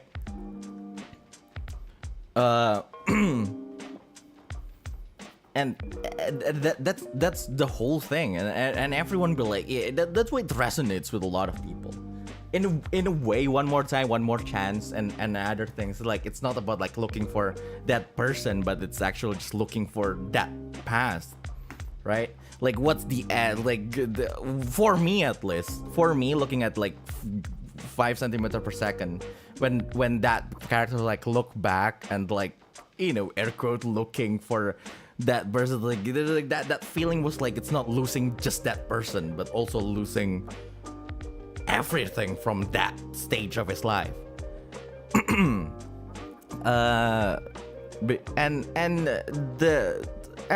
reason why it just hits so hard is that nothing happened, right? And that's just how life is. Isn't that hard? Like, do you know like how nice it is to actually have justification of everything that happens? Like, you know, like if things happen because of a conflict, you can actually be angry at it and like be done with it, right? It's like you can just actually, oh, yeah, we drifted apart because we fought, or like there's this huge drama, and like that's actually a conclusion or and things. But most things in life actually just end, like for no reason. Like I'm sure you all have a friend where you didn't even have any fights, and you were really close, but at some point you just stopped talking to each other, and that's it. And somehow you, when you look back at that time, you then realize that there is no way to go back to those times, even though that time is like extremely happy for you, right? It's basically like that. And I feel like that's why it's so good. That's why like it hits hard for so many people. That thing.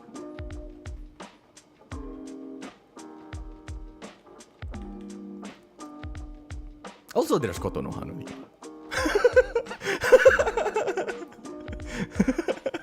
So yes, when you say Your Name is the best Makoto Shinkai movie. No, it's not the best. It's good. I like it.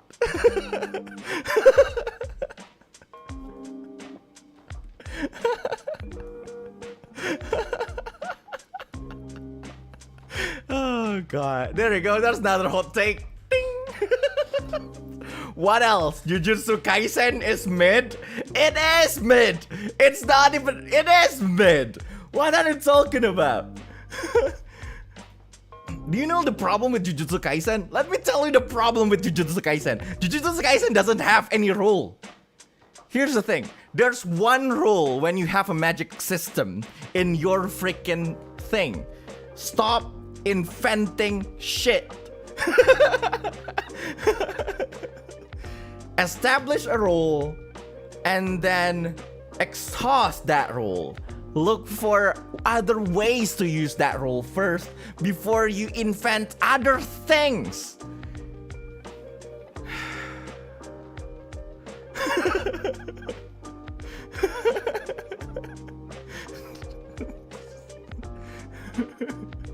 What else do you want me to say?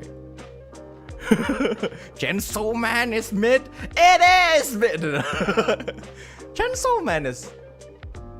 I think Chainsaw Man is... eh.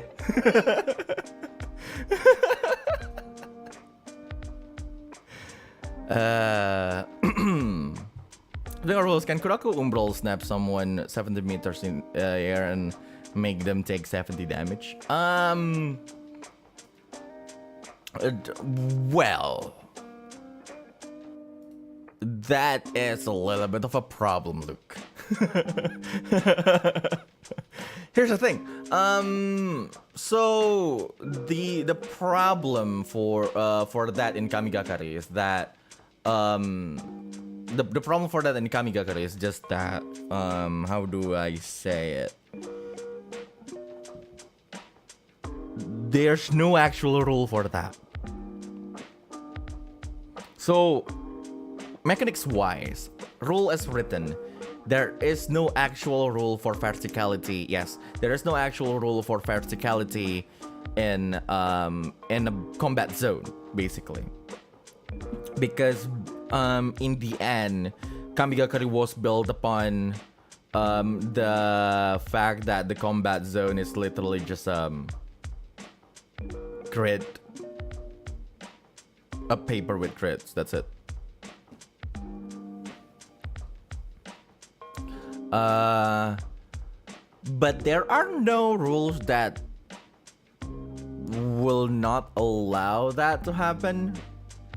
But also the thing is that one square in a combat zone is not necessarily 1 meter. Right? So you can technically just one square in the map is literally just one square. It can be anything. It can be 1 times 1 meter square, or it can also be 5 times 5 meter square, and so on and so forth. Which is, for me, is actually just a simplification of things, and that's actually good.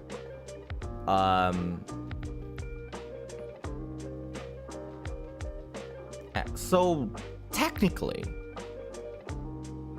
it can happen if 1 square is 10 times 10 meter cubic in size, and that's actually really huge. So I don't think that can happen, but yeah, technically it can happen. So it's a middle way. It's in the middle between D&D and Fable Ultima. Exactly. Fable Ultima literally doesn't have any map, while D&D have that extremely complicated stuff. And above D&D, there's a lot of other things. But D&D 5 is technically the simple version of that complicated rule. That is, for me right now, it's not exactly relevant. At least for the current people. Okay, let's actually have a GM talk, because this is technically a GMing free talk. I wrote on the title. Let's actually have a GM talk about this. So, back then, so if you're looking at older version of D&D, and also the genre, the subgenre of the RPG that is the old school Renaissance, so the OSR stuff. So it was actually about dungeons back then. So like Dungeons and Dragons was actually just about dungeons. It's actually about people walking around in dungeons, destroying things and getting glory and everything. It's like it's less about the story stuff. It's more about the mechanics and the battles and the other stuff.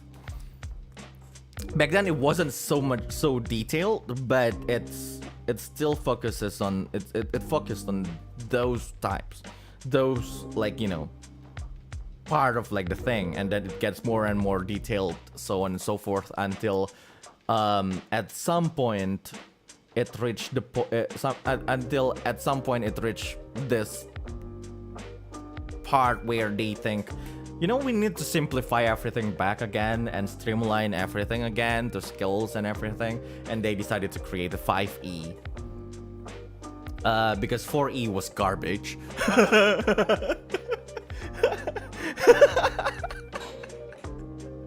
Third edition was good.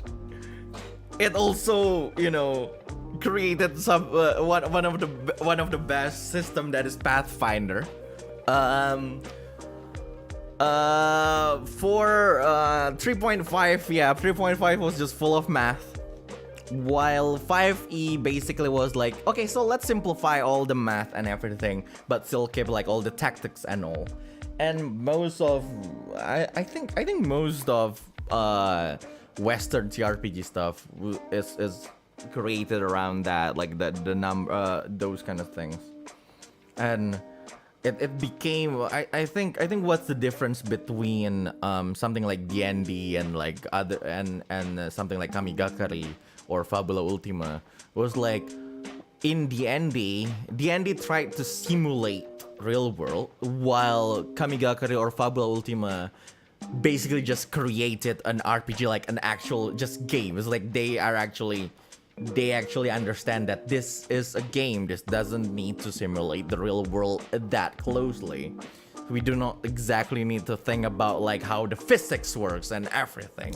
While a D&D is trying its best to be closer to like a simulation of, well, a fantasy world.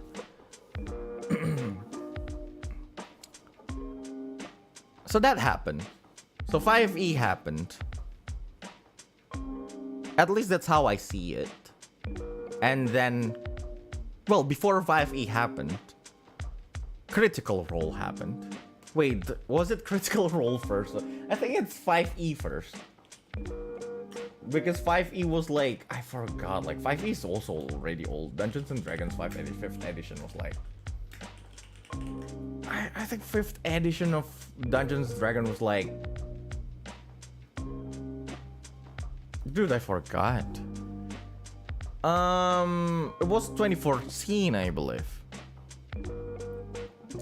I believe Dungeons and Dragons 5th edition was was around 2014.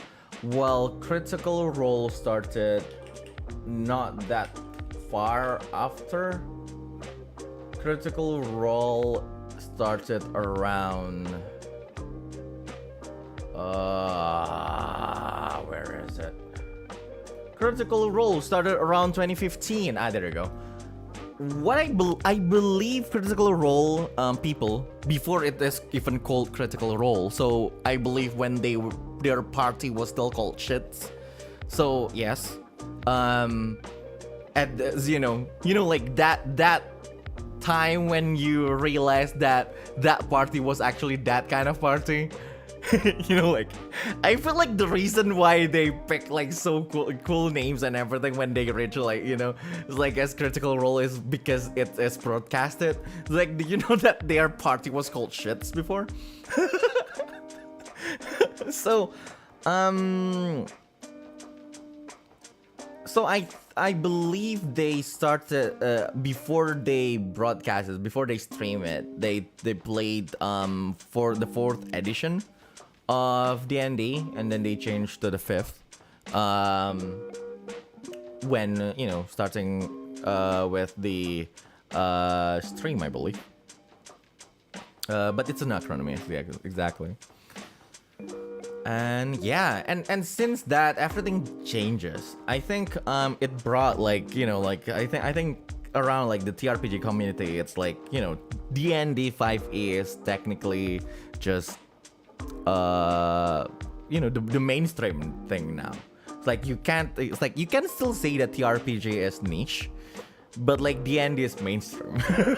It's like it is that. It's like, so D&D 5 is technically just a little bit a little bit detached.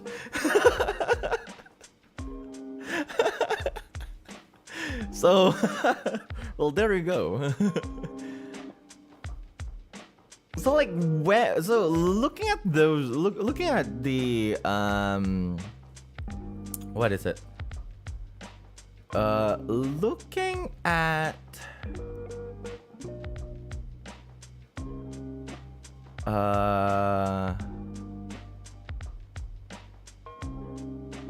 the way people play TRPG these days, right? The way people play TRPG these days is basically doesn't fit 5e. When I say people, I'd say most people that I know, at least, you know, the weebs, the for some reason a lot of Fujoshi. People who don't even play games, people who just like, you know, narrative buildings and everything, and so on and so forth. Who doesn't even care about the mechanics anymore, and everyone will be like, "Oh my God, Roll of Fools! Like you don't need to play, like you don't, you know, need to think about like the mechanics that much, and so and so and so and so and so." Here's one thing that I will tell you guys. If you guys do not care about 5e mechanics and stuff, don't use 5e.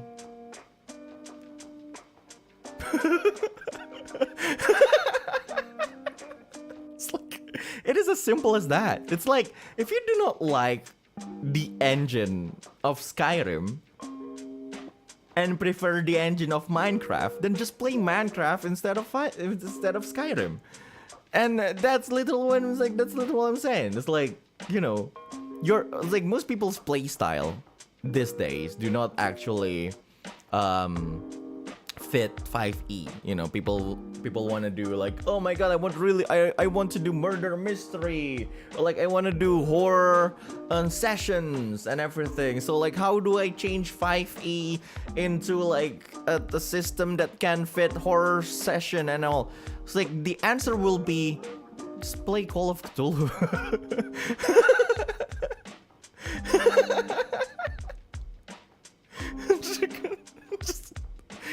The answer would be like, just play Call of Cthulhu, or like just play Imoclore.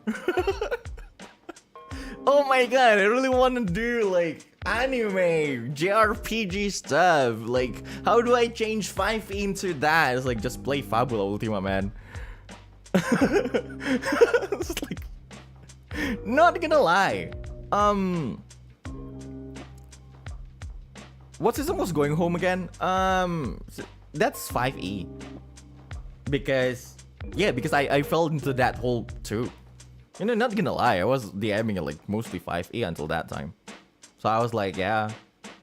But then again, it's like that's the thing that actually, you know, made me realize that 5e is not everything. It's like, why do I have to do 5e if I just need the skills and everything? I might as well just use Imoclore for that. Why do I need to use 5e? It's like literally, I literally ignored 75% of Player's Handbook when I do Going Home. When I was DMing Going Home. So I was like, that's stupid. It's like, it's not, that sounds like necessary gatekeeping. It's not exactly gatekeeping. No, I'm not saying that it's gatekeeping. Like, you're free to use 5e, but it's more like, why are you making it hard to yourself? Why are you making it hard for yourself? It's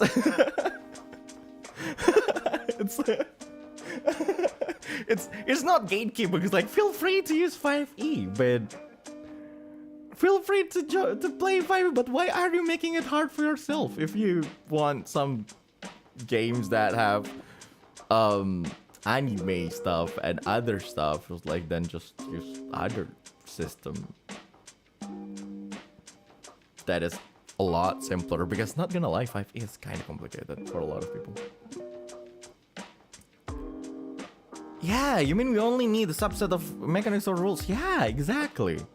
Like, here's the thing. If you do not care about the mechanics of 5e, that you don't even use them, then there's no reason for you to learn them. Then why are you even using 5e? Like, you're making it you're literally making it hard for yourself. Like, again, if you're just playing like something that's just full on narrative driven, other system will actually be better for that, because like 5e's skill and like check system is not actually a good thing for narrative driven stuff, because it is not that flexible of a thing, if you get what I mean. So systems like, again, Imoclore or Call of Cthulhu or like other stuff is actually better for example, horror, mystery, narrative stuff than 5e. So you're literally just crippling yourself because just for the sake of using this one system. I'm not gatekeeping you guys. I'm just saying that there are better things. I think the best wording for that is just there are better things for you to use than this, thing.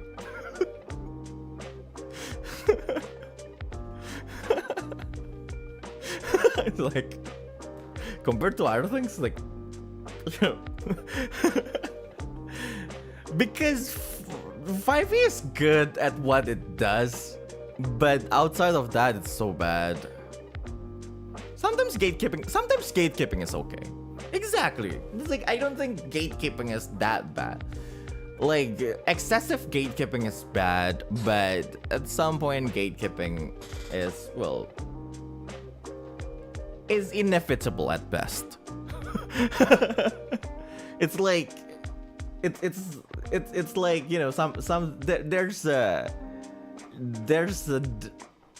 there's why there's such a thing called an entry level shit. Like, you kind of need to get to that to enter. There are better gates for that. Yeah. I think I changed from like someone who say that 5e can do anything as someone who, it's like, as someone who opens the gate really, really big for everyone, and I changed to someone who stands in front of a gate and say, it's not that good anyway. You might as well find other gates.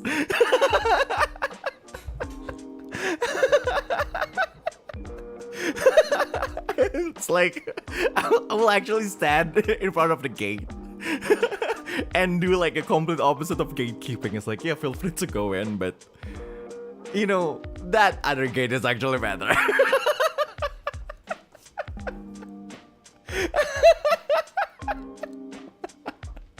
It's like literally the opposite of gatekeeping. Because a lot of people are actually trapped in that. And that's also why.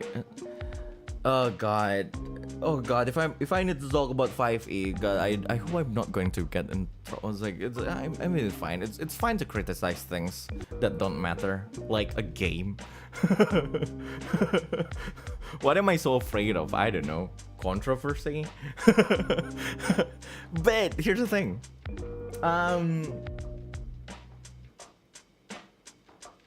5e. So at some point, Wizard of the Coast lost focus, for me at least. Like at some point, you can see that they are trying to they're trying to widen 5e into whatever it is. It's like, yeah, into like this system where you can do everything in it. That just created, and at some point D&D just lost its identity. For me at least, yeah. That's why I don't exactly use 5e anymore. I will still use it probably in the future, because like a lot of the RPG players are, still prefer 5e, and I will, I still like it at some point. But I will definitely not use like the newer like expansions and anything, or just use like a little bit of them, because dude, oh god, Ugh.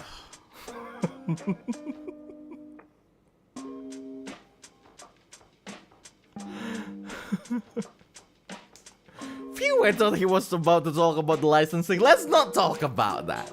That one is another thing. Let's just talk about like the game systems and mechanics. You know, like other decision and other shit. Let's not talk about that here. It is not the place. But it's kind of bad. Like seriously, what the fuck, man? Anyway.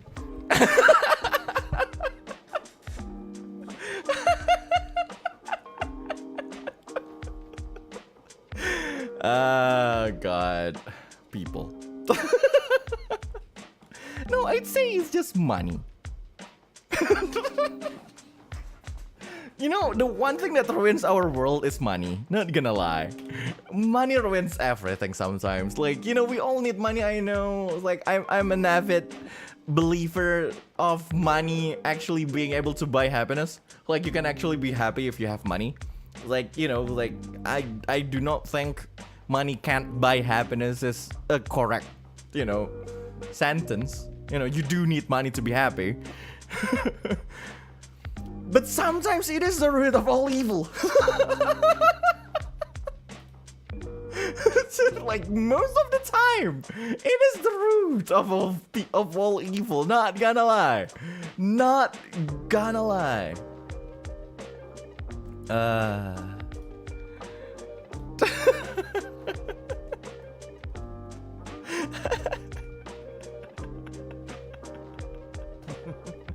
Okay, happiness. Thank you, Momo, for your donation.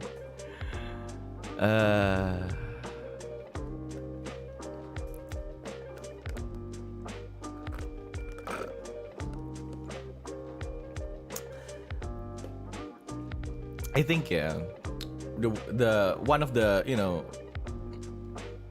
like the seven sins.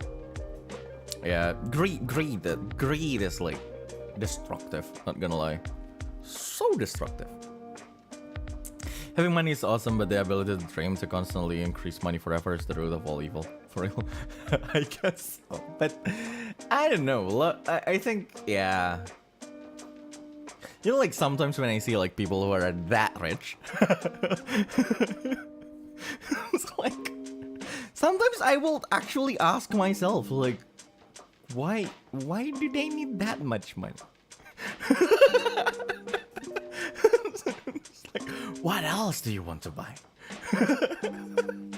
It's like don't you get it sometimes? Like what else will they want to? What else do they need?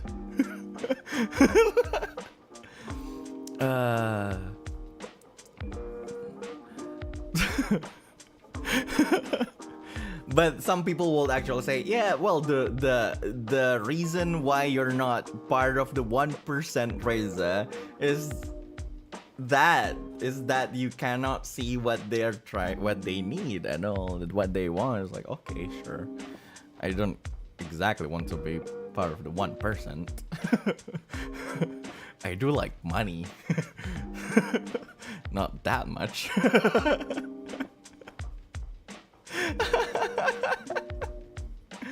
Oh God.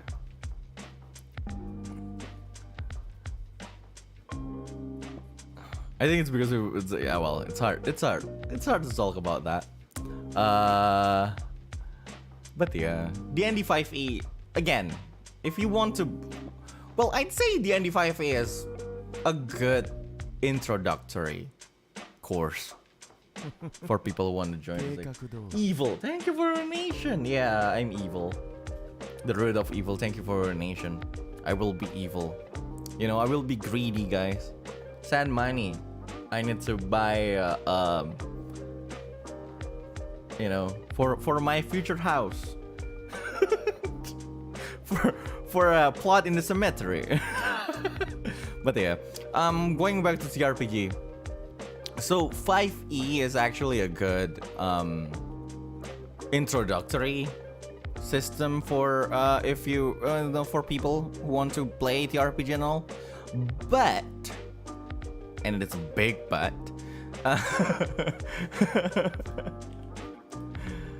for people who want to especially for, well, for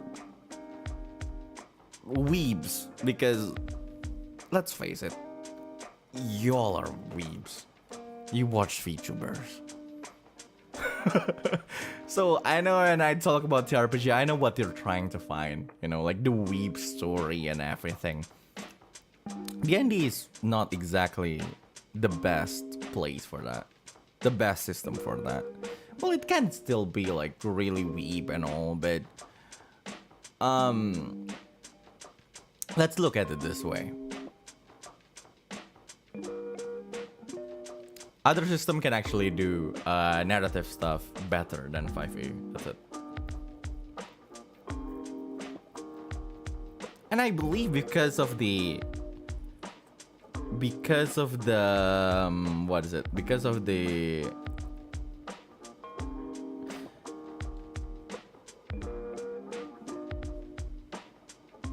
way it was written, right? The D&D 5e, that it's like okay, let's look at let's look at Kamigakari, for example. Kamigakari is not exactly a good system for story, right? That it's so bad at story thing that it's actually good for it. It's a weird way to explain it, but Kamigakari actually doesn't care about story. Like if you're looking at the scenario of like Kamigakari and all, like the official scenarios and everything, like the actual system and mechanics and everything, none of them actually serve the narrative. None of them. Like if you're looking at the scenarios for Kamigakari, most of them are actually just about like, you know, battles. Like seriously, it's just about battle and like how like, you know, like the strategy and everything is like it's literally just Gaia. Literally. That's why there's less roles in the story stuff. Right? If you're looking at my Nocturne of the Heaven thing, they rarely roll for things in the role-playing part because none of those mechanics actually serve the story. And because of that, we can literally just do anything we want for the narration. So for some reason, because it cares so little about it, we can just do anything we want. That's an extreme, but I'd say Kamigakari is really good for battle mechanics and stuff. I'd say it's just good. It's far better than the D&D mechanics. It's like it's simpler yet more complex. You know, like if we're back to like talking about how Jujutsu Kaisen is mid, right?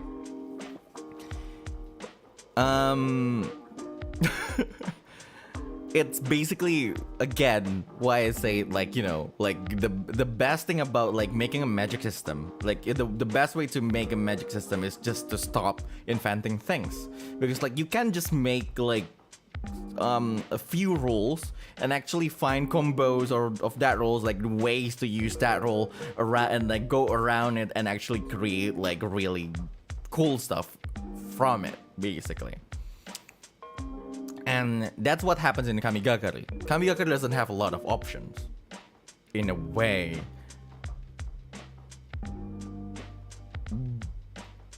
Because, well, compared to D&D 5e, 5e is like literally it's just if like 5e books are just options, man. New expansions are just more options and more options, more spells and more subclasses and more things and more feats and more this, that, and all. Well, Kamigakari can actually achieve those stuff with just a few pages of talents. Why? Because they just and why? Because like people then just people are pushed to use all of these options in different ways and actually use all of them to like and actually just find other ways to combine other talents and here and there and so forth, and so on and so forth. And well, that's nice. While D&D is not like that, but also at the same time,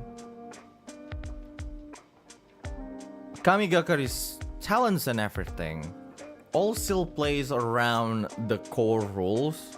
There's not much exceptions, there's not much errata for like talents and everything, because like they all play within the same rules, and like the number of exceptions is just really small. Well, 5e, well, it's 5e.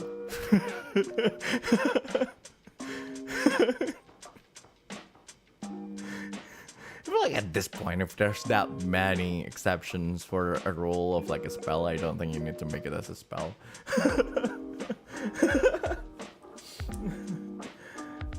Or also at the same time, I don't think you need to make Ray of Frost and Scorching Ray as two different spells. It's like, just make it, just change them to Elemental Ray, and you can just pick an element when you pick the spell.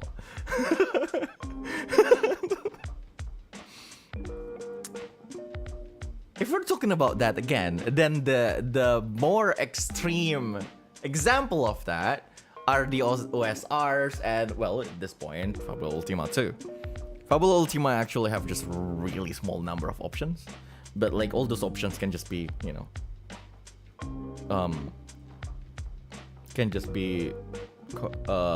combined with each other and actually create a nice combo.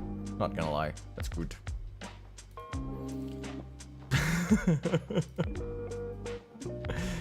So yeah, if we're talking about battle and all, Kamigakari is actually better in a way, I'd say. It's worse in the narrative stuff, but it's better in battle. So if you're like a battle heavy anime flashy stuff, go to Kamigakari. Kamigakari is better at that. If you like narrative stuff and don't exactly care about like battle and all, just play literally any other TRPG. Most of them are like that. Most of modern TRPGs are actually like that. To be fair, Fabula Ultima is still in early stage. Yeah, I think Fabula Ultima is planned to have like 3 expansions. One is for modern, one is for like, each are for different subgenre of the fantasy JRPG, I believe. That's at least what I read from the pattern page. But yeah, that's actually still good, at least, at this point. The core is good. I'd say the core is still good. Like the one thing, I think, I'd say, yeah, D&D 5 is good. D&D 5 is like mid. You know what's worse? Cyberpunk. Cyberpunk Red is for some reason worse than 5e.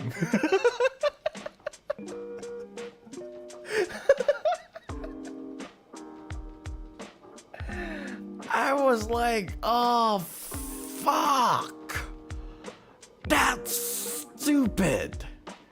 Do you know, like, okay, here's the thing.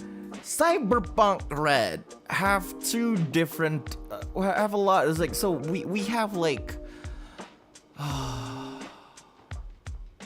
where do I go? Where do I start with this?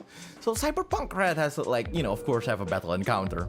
Well, you have battle encounter.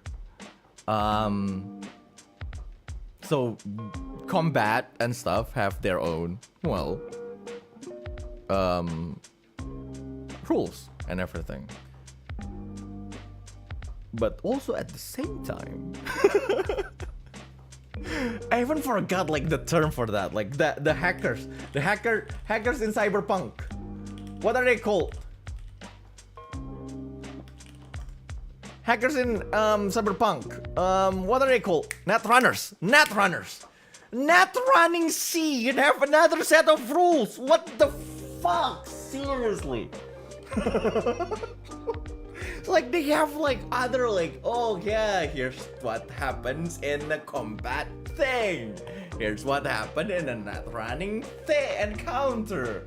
This is like what happens in a turn in a combat round. This is what happens in a turn in a net running round. Dude, do I really need to remember 2 different rules for 2 different encounters? Why can't you just make it a simple, you know, a simpler rule that can just handle both?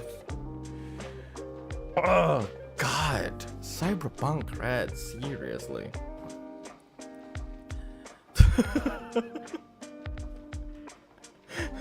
It's a nightmare. Seriously, it's a nightmare.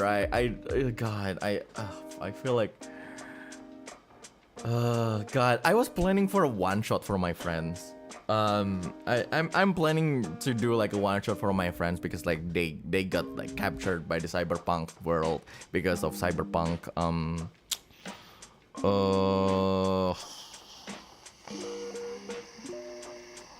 I forgot what it's called. I forgot what the anime is called.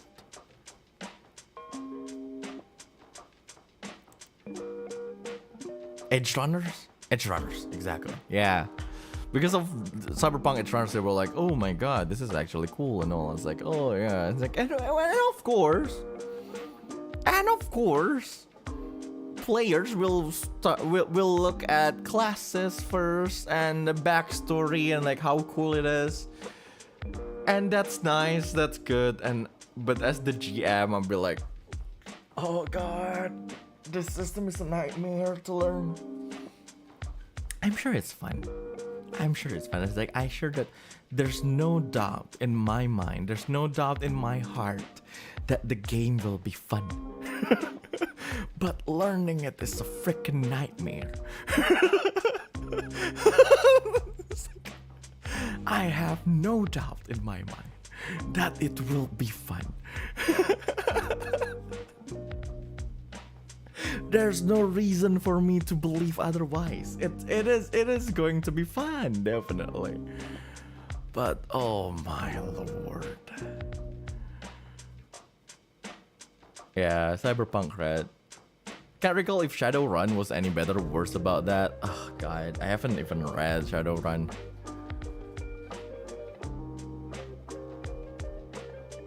These days I like the shorter ones, or like at least like the system that can just be explained in one book.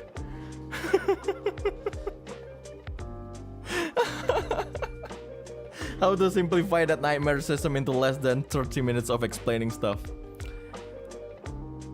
Ugh, I don't think you can actually explain the rules of Cyberpunk Red in 30 minutes. Shadowrun didn't just have all the stuff Cyberpunk did, it also had magic and demons. Exactly, yeah. God, Shadowrun.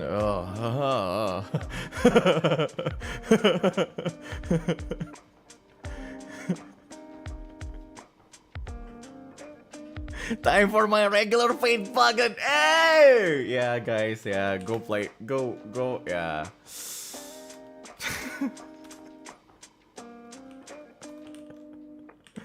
Oh god, go play Fate.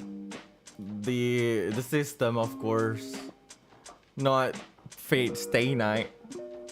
Well, no one is also stopping you from playing Fate Stay Night. Except morals. And the norms. I don't know.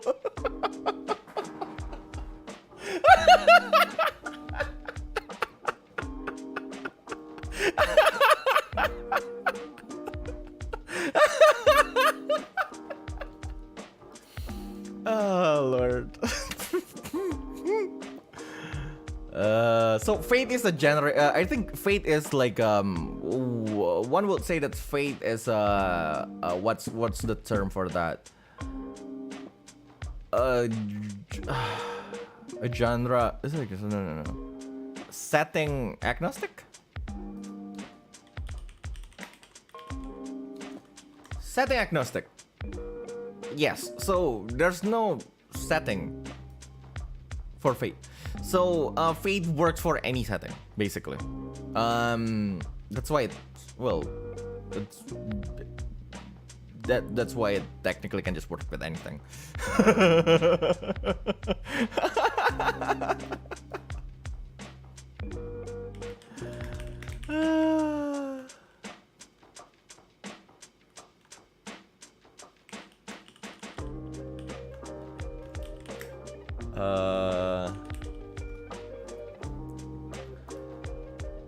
Is it the engine that revolves from superhero stuff? I forgot. It's a framework. Yes, it is a framework that can work in any setting, basically. I'm not that well versed in it. Well, someone who's been advertising Fate since forever is there. You Tamfan Lunas can find each other on the internet.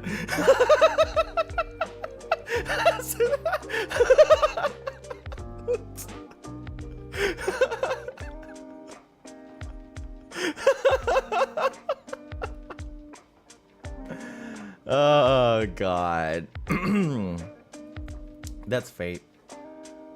But also there's this one system that is basically used by everyone that's what's called powered by the Apocalypse. If you know Powered by the Apocalypse like framework, it's actually it's just used by everyone by a lot of like games actually. I haven't read anything that that uses Powered by the Apocalypse.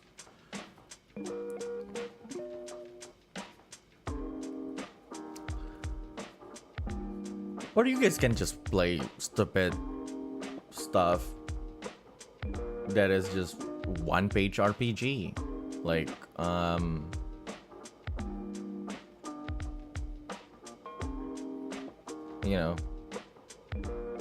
like Honey Heist or the Crash Pandas. But didn't you read City of Mist? I haven't. I was going to read City of Mist. I haven't. Oh god. Hello, I've got a Nocturne of the Heaven, and I love the story you guys are telling. Oh, thank you. As the GM who has ran Cyberpunk Red twice, I still have problems with the system. Hey, yeah. Anyway, let's not talk about deeply about TRPG. I think this is a little bit of problem for me because because I tend to go into tangents with the game system and game mechanics and like and also like game design and all. But let's talk about you guys who don't understand any of this. Let's talk about something that happens to everyone. Let's put like a BGM that is more welcoming.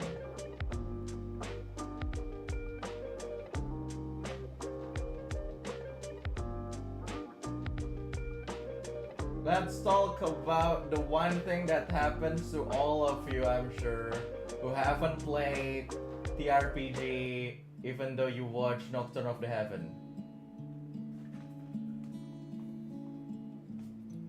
What are you so afraid of? Actually, what's the problem? I think a lot of people want to play TRPG, but I feel like a lot of people there's this one thing that stopped them from doing it. And if you actually have worries about it, please do say so in the chat, and I can explain a lot of things. So we have like a lot of questions about TRPG in general and all, And the people who actually already played TRPG and stuff in the live chat, it was like with their friends and also are in the live chat right now, will actually be able to help you guys too. But yeah, I don't know where to start. I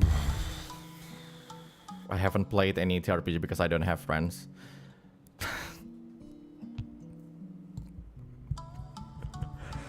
I feel you, bro. It happened to me before too.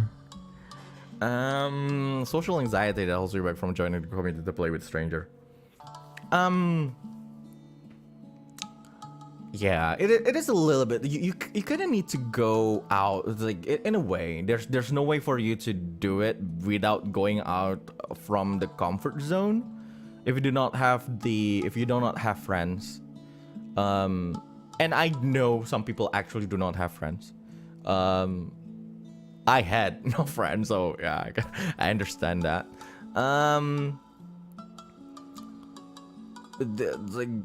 You know, if you are actually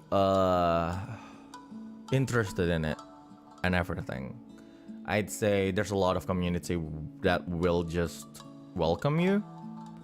It is going to be hard. It is going to be hard. But here's the thing. One thing, you will not die just because you embarrass yourself in front of a new people, and actually some of them are also welcoming to this kind of stuff. But I'd say if you do not have any friends to play with, one thing that can push you to that world is basically is visiting a local game shop that have D&D sessions in it. Like, you can actually just go to you can research around, or like you can go to like a shop, like a game shop that have like stuff, and like you can ask around. It's like, do you have like D&D sessions? Do they have like D&D nights and all? Can I join and everything? And usually they are really open for that, because again, imagine you're a shopkeeper at that time, and then you have like potential customer. I don't think you will not be welcoming to those kind of people, because potential customers and everything. At least they will buy drinks. So of course, yeah. So and also that way you cannot run away. You need to actually, the moment you sit down in front of a GM, that at that place, you will not be able to run away. You literally just imprisoned yourself in that moment. But yeah, it does, like, joking aside, it does need a lot of courage for that. I'd say drag your siblings if you don't have friends. If you're close with your siblings, I'd say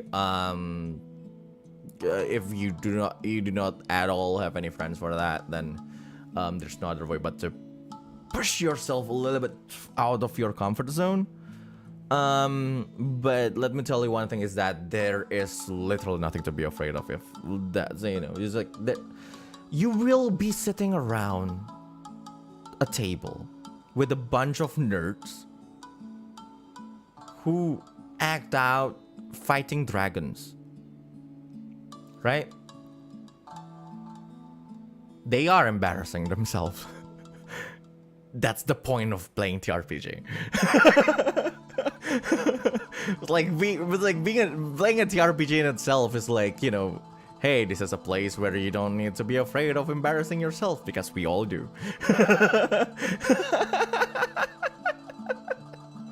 What if I'm not the nerd enough? I'm not nerdy enough. It's like, that's fine too. Like, that's totally fine. I just don't have a group of friends to try it with. A couple do play it and DM, so they will know what they're doing. We just can't make the time to commit. Oh god, yeah, that's bad. I think time, ya. Ada temennya tapi waktunya nggak ada. Sedih banget kalau kayak gitu. Time.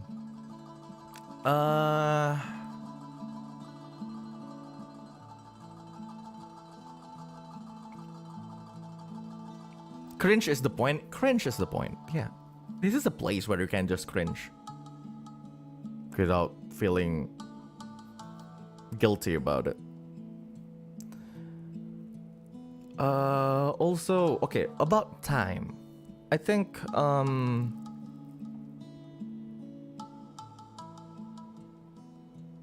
the best tip that I can give you guys is find people find a DM or a GM that is willing to play introduction stuff. I understand time is bad. It's like time is totally limited, and but like, you know, find a DM if you have a DM friends, a DM friend. For example, you want to play 5e, D&D 5e, and you ask them like, do you want to run a Lost Mine of Phandelver? Just ask them. It's like, can you run Lost Mine of Phandelver for us? Like this is like the introductory what is it, story for all people who want to start playing 5e, and it is really known for the fact that it will never be finished, because like at some point, if you are interested in 5e, you will stop playing and start another campaign. But if you're not interested, you will just stop. It's like Lost Mine. No one finished Lost Mine of Phandelver. It's literally like Lost Mine of Phandelver. There's a reason why it's called a Lost Mine of Phandelver. No one have found it.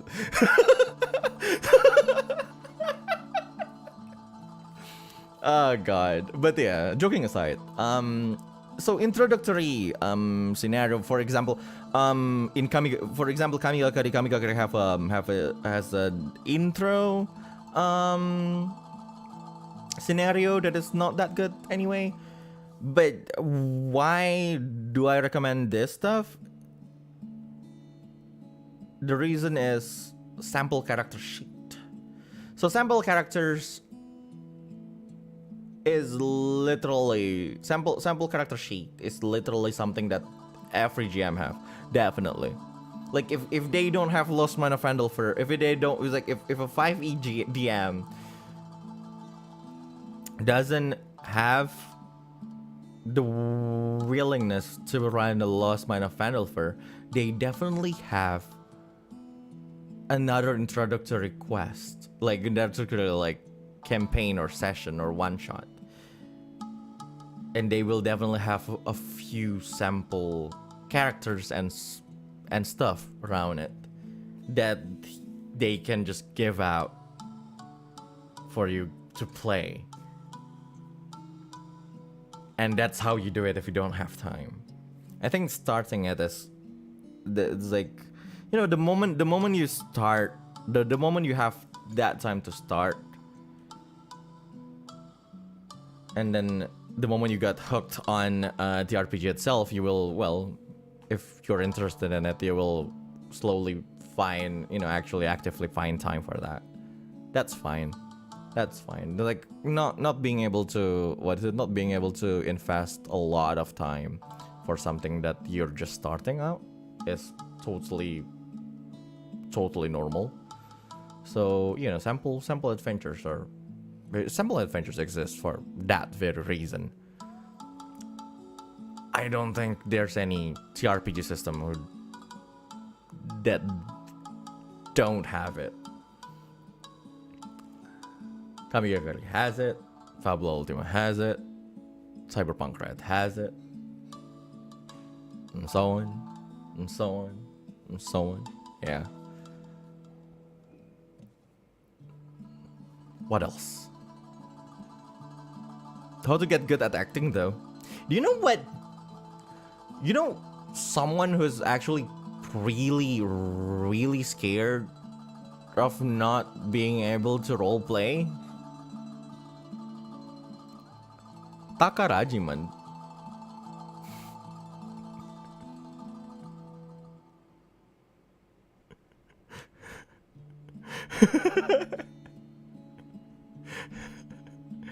And also Takarajiman doesn't roleplay.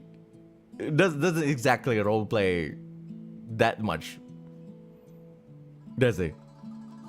You know, Mura Takeshi is in a way Takarajiman at some point. Eagle Screech stopped using Kenku stuff. Eagle Screech just started, you know, at some point Eagle Screech just talked normally.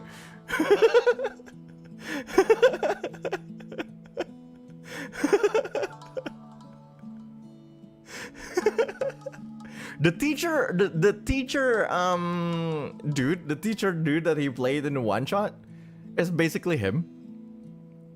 And I believe, yeah, most of his characters are basically him. And do you know why I use Takarajima as an example?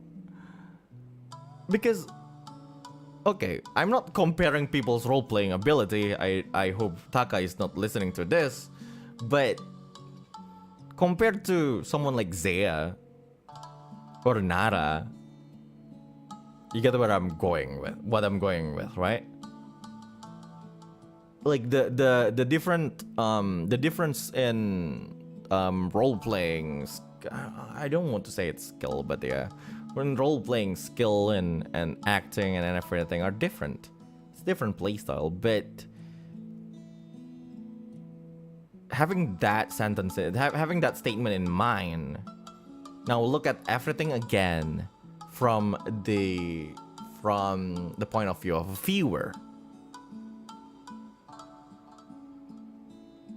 Right? If you're looking at this thing as a viewer, like who doesn't love Muratakeshi or Eagle Screech or that one teacher in Mangetsu Refrain or that dude in the Shenlong thing, right?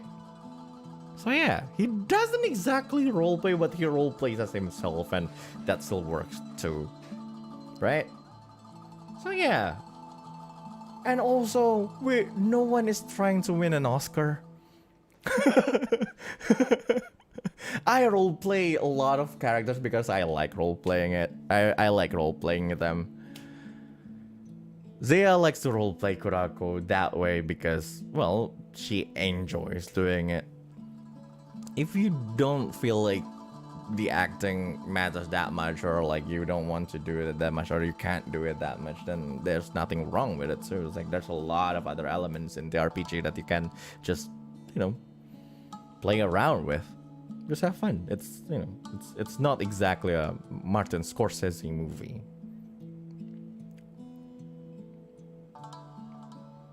But then again, it's not like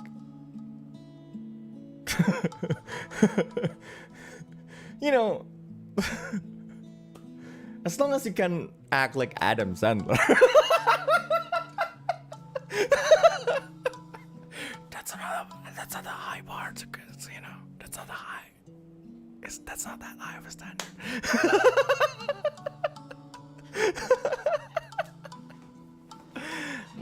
My favorite quotes in TRPG. Not everyone is Critical Role's cast. Do you know that not everyone in Critical Role is good at role playing?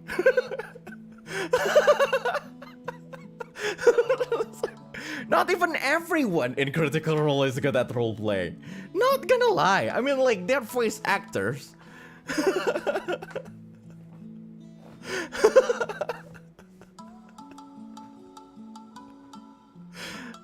But not gonna lie, not all of them are good at improv. And that's fine. They're Critical Role. See how fine that is? Or, go watch I'm sorry for saying it to you guys, Corridor Crew, but go watch their D&D stuff. You'll see how little acting is actually needed. How little acting skill is actually needed for a D&D game.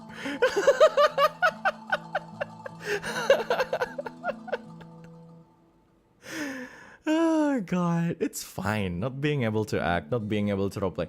Actually, yeah. Also, people feel like, role playing means like doing voices, accents, and everything. Do you know that you don't even need to speak as your character?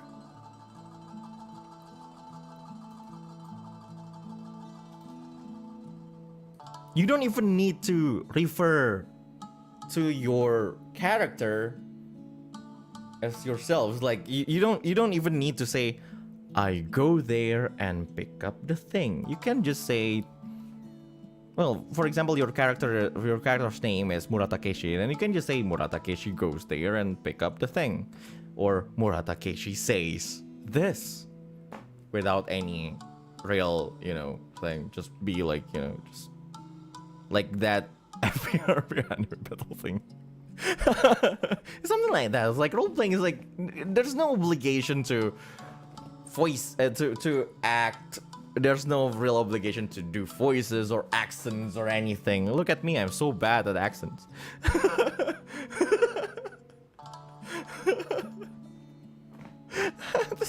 It's fine.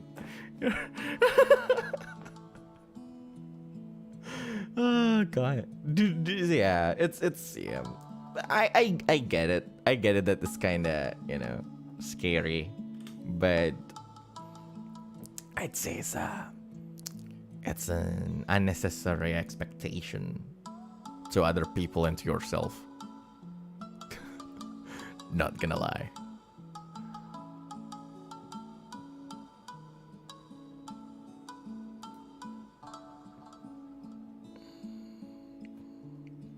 Eja kapan jadi player? Oh wait, lama tak main. Iya, kapan gue jadi player ya? We'll see. You can just use local language for the fictional language in the setting. Yeah. I think the reason why I use English and when I DM or GM is just the moment I use Indonesian, it will just feel like junior high schooler playing house, and it's so cringe-worthy. Like, not gonna lie, I do not have enough skill to not make it less cringe-worthy. So I just use English, so it feels a little bit detached. Oh god. It's fine. Hi, hello.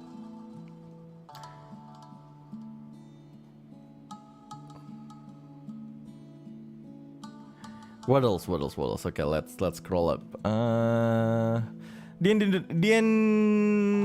Indonesia does open house once a year. Local board game cafe games also do it. Yeah, exactly. Actually, yeah, there's the Indonesian community thing. You can definitely go there. Funnily enough, like that was also my plan. It was like one of my plans, like before. It's like, what if I do an event with the Indo people, and then at some point, well, I was talking about it with staff, and like I found out that it's not possible. So I was like, yeah, well, that's not possible. So there you go.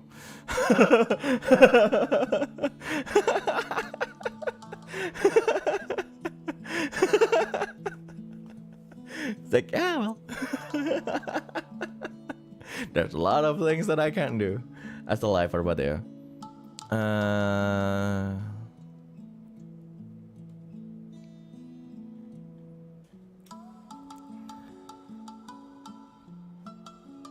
What else? Like, go. Only community art thing. Joining in is the challenge. Yeah, I know.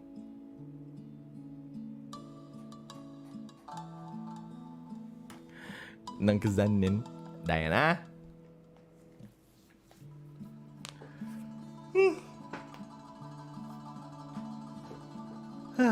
What time is it? Summertime. It's already 1. God. Ooh.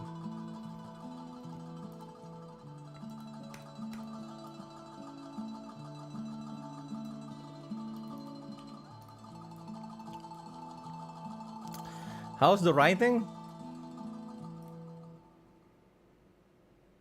I did half of it, so I've done half of it, so that's nice, I guess. Nice enough. I just to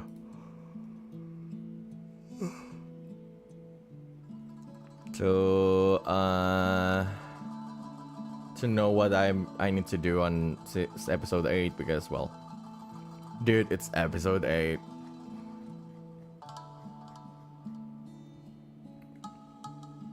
God. Wait, dude, yeah, episode 5. On episode 5, everyone. Well, on episode 5, everyone killed Haruto. So that was the last battle. Episode 6, everyone got lore drops. On episode 7, Danish died. Dude, I need to give these people a break.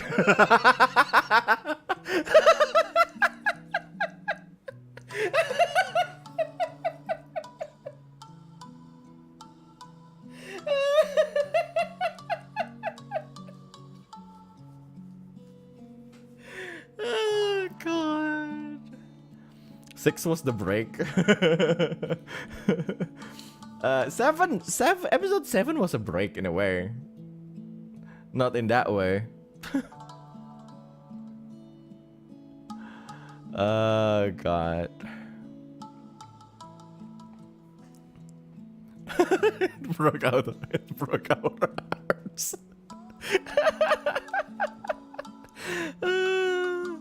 Oh, God. Heartbreak.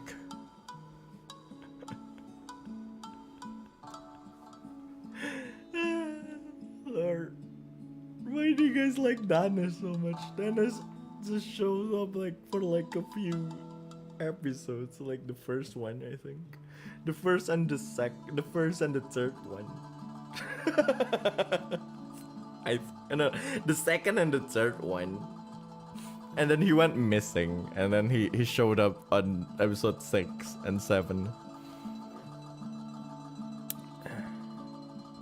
Ada Indonesia, coy. Oh yeah. Goodbye, Danish Arrow shit. Man.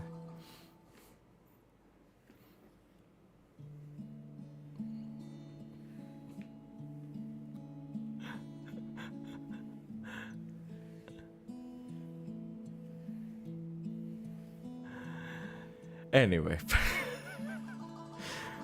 Perutnya ketutupan chat moment. Ya lah. Danish Arrow's head. No more anjir, guys. Hey, at least he channeled the power of Uma Musume.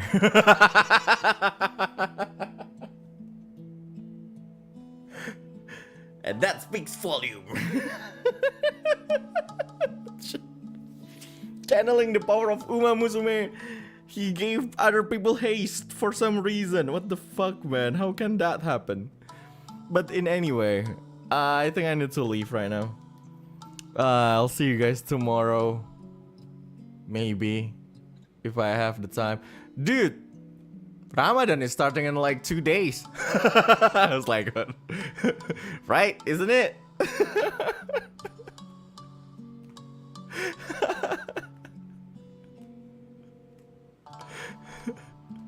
Well, man, besok stream apa? I don't know. Will I stream tomorrow? I don't even know. We'll see. In any case, I guess there's no Nijisore this year, so I guess it's confirmed. It's like Ramadan is in 2 hours, man. Ramadan is in 2 days. So it is confirmed that there's no Nijisore, so there we go.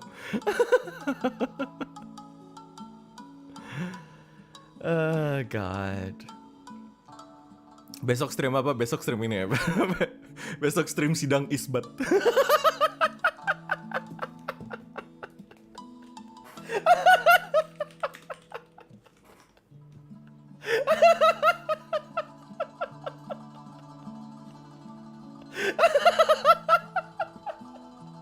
Apa bakal ada si Digi sore? Nggak bakal, sorry guys. Watch along sidang isbat.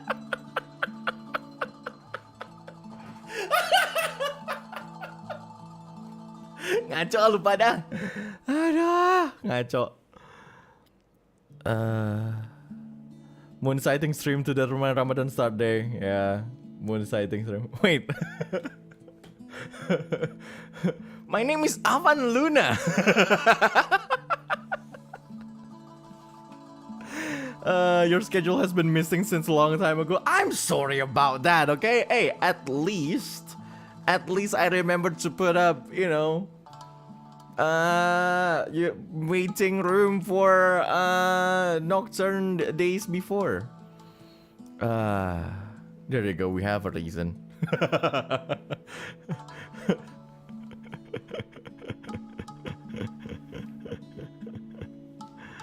At least post the tags. Oh wait, I didn't. Wait, I didn't. Wait, what? What's my pinned tweet today? What's my pinned tweet?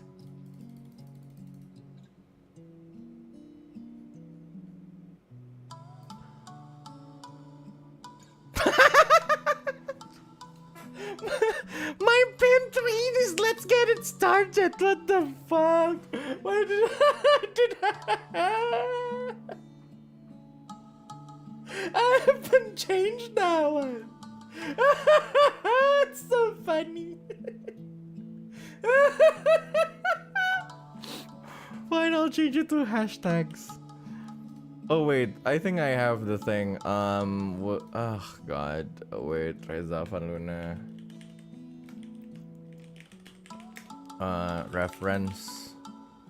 Where's the reference sheet? Another one of the reference sheet. There we go. I will just pin this, and everyone will be like, Reza. Yes. It still says Neji Sanji ID. It's an old tweet, okay? It's from November 28, 2020.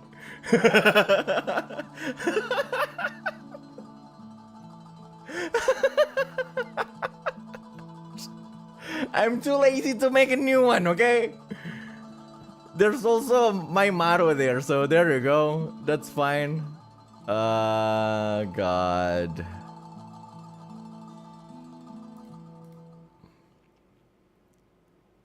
I'm too lazy to make a new one, but there you go. I pinned it. Thank you for reminding me that. Who reminded me that? Who reminded me of the hashtags? Momo, is that you? I thought it, but yeah. Well, there you go. Well, thank you for reminding me of that.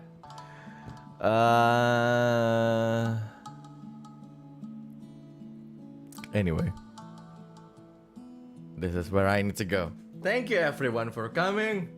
It's been nice talking to you guys. I'm sorry that I haven't been streaming these days.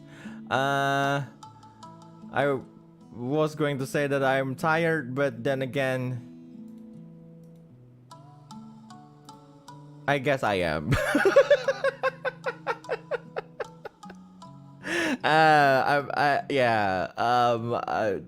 I'd like to be not tired.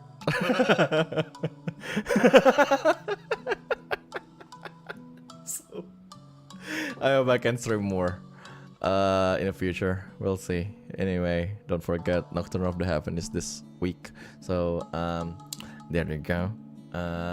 Also, what else is this week? We haven't been progging. Will there be a prog this week? I'm not sure. Wait, it's already Tuesday anyway. Wait, it's already Thursday. It's already Wednesday. Well, there you go. Anyway, goodbye, people. Oyasumi nasai. Otsukare-cha.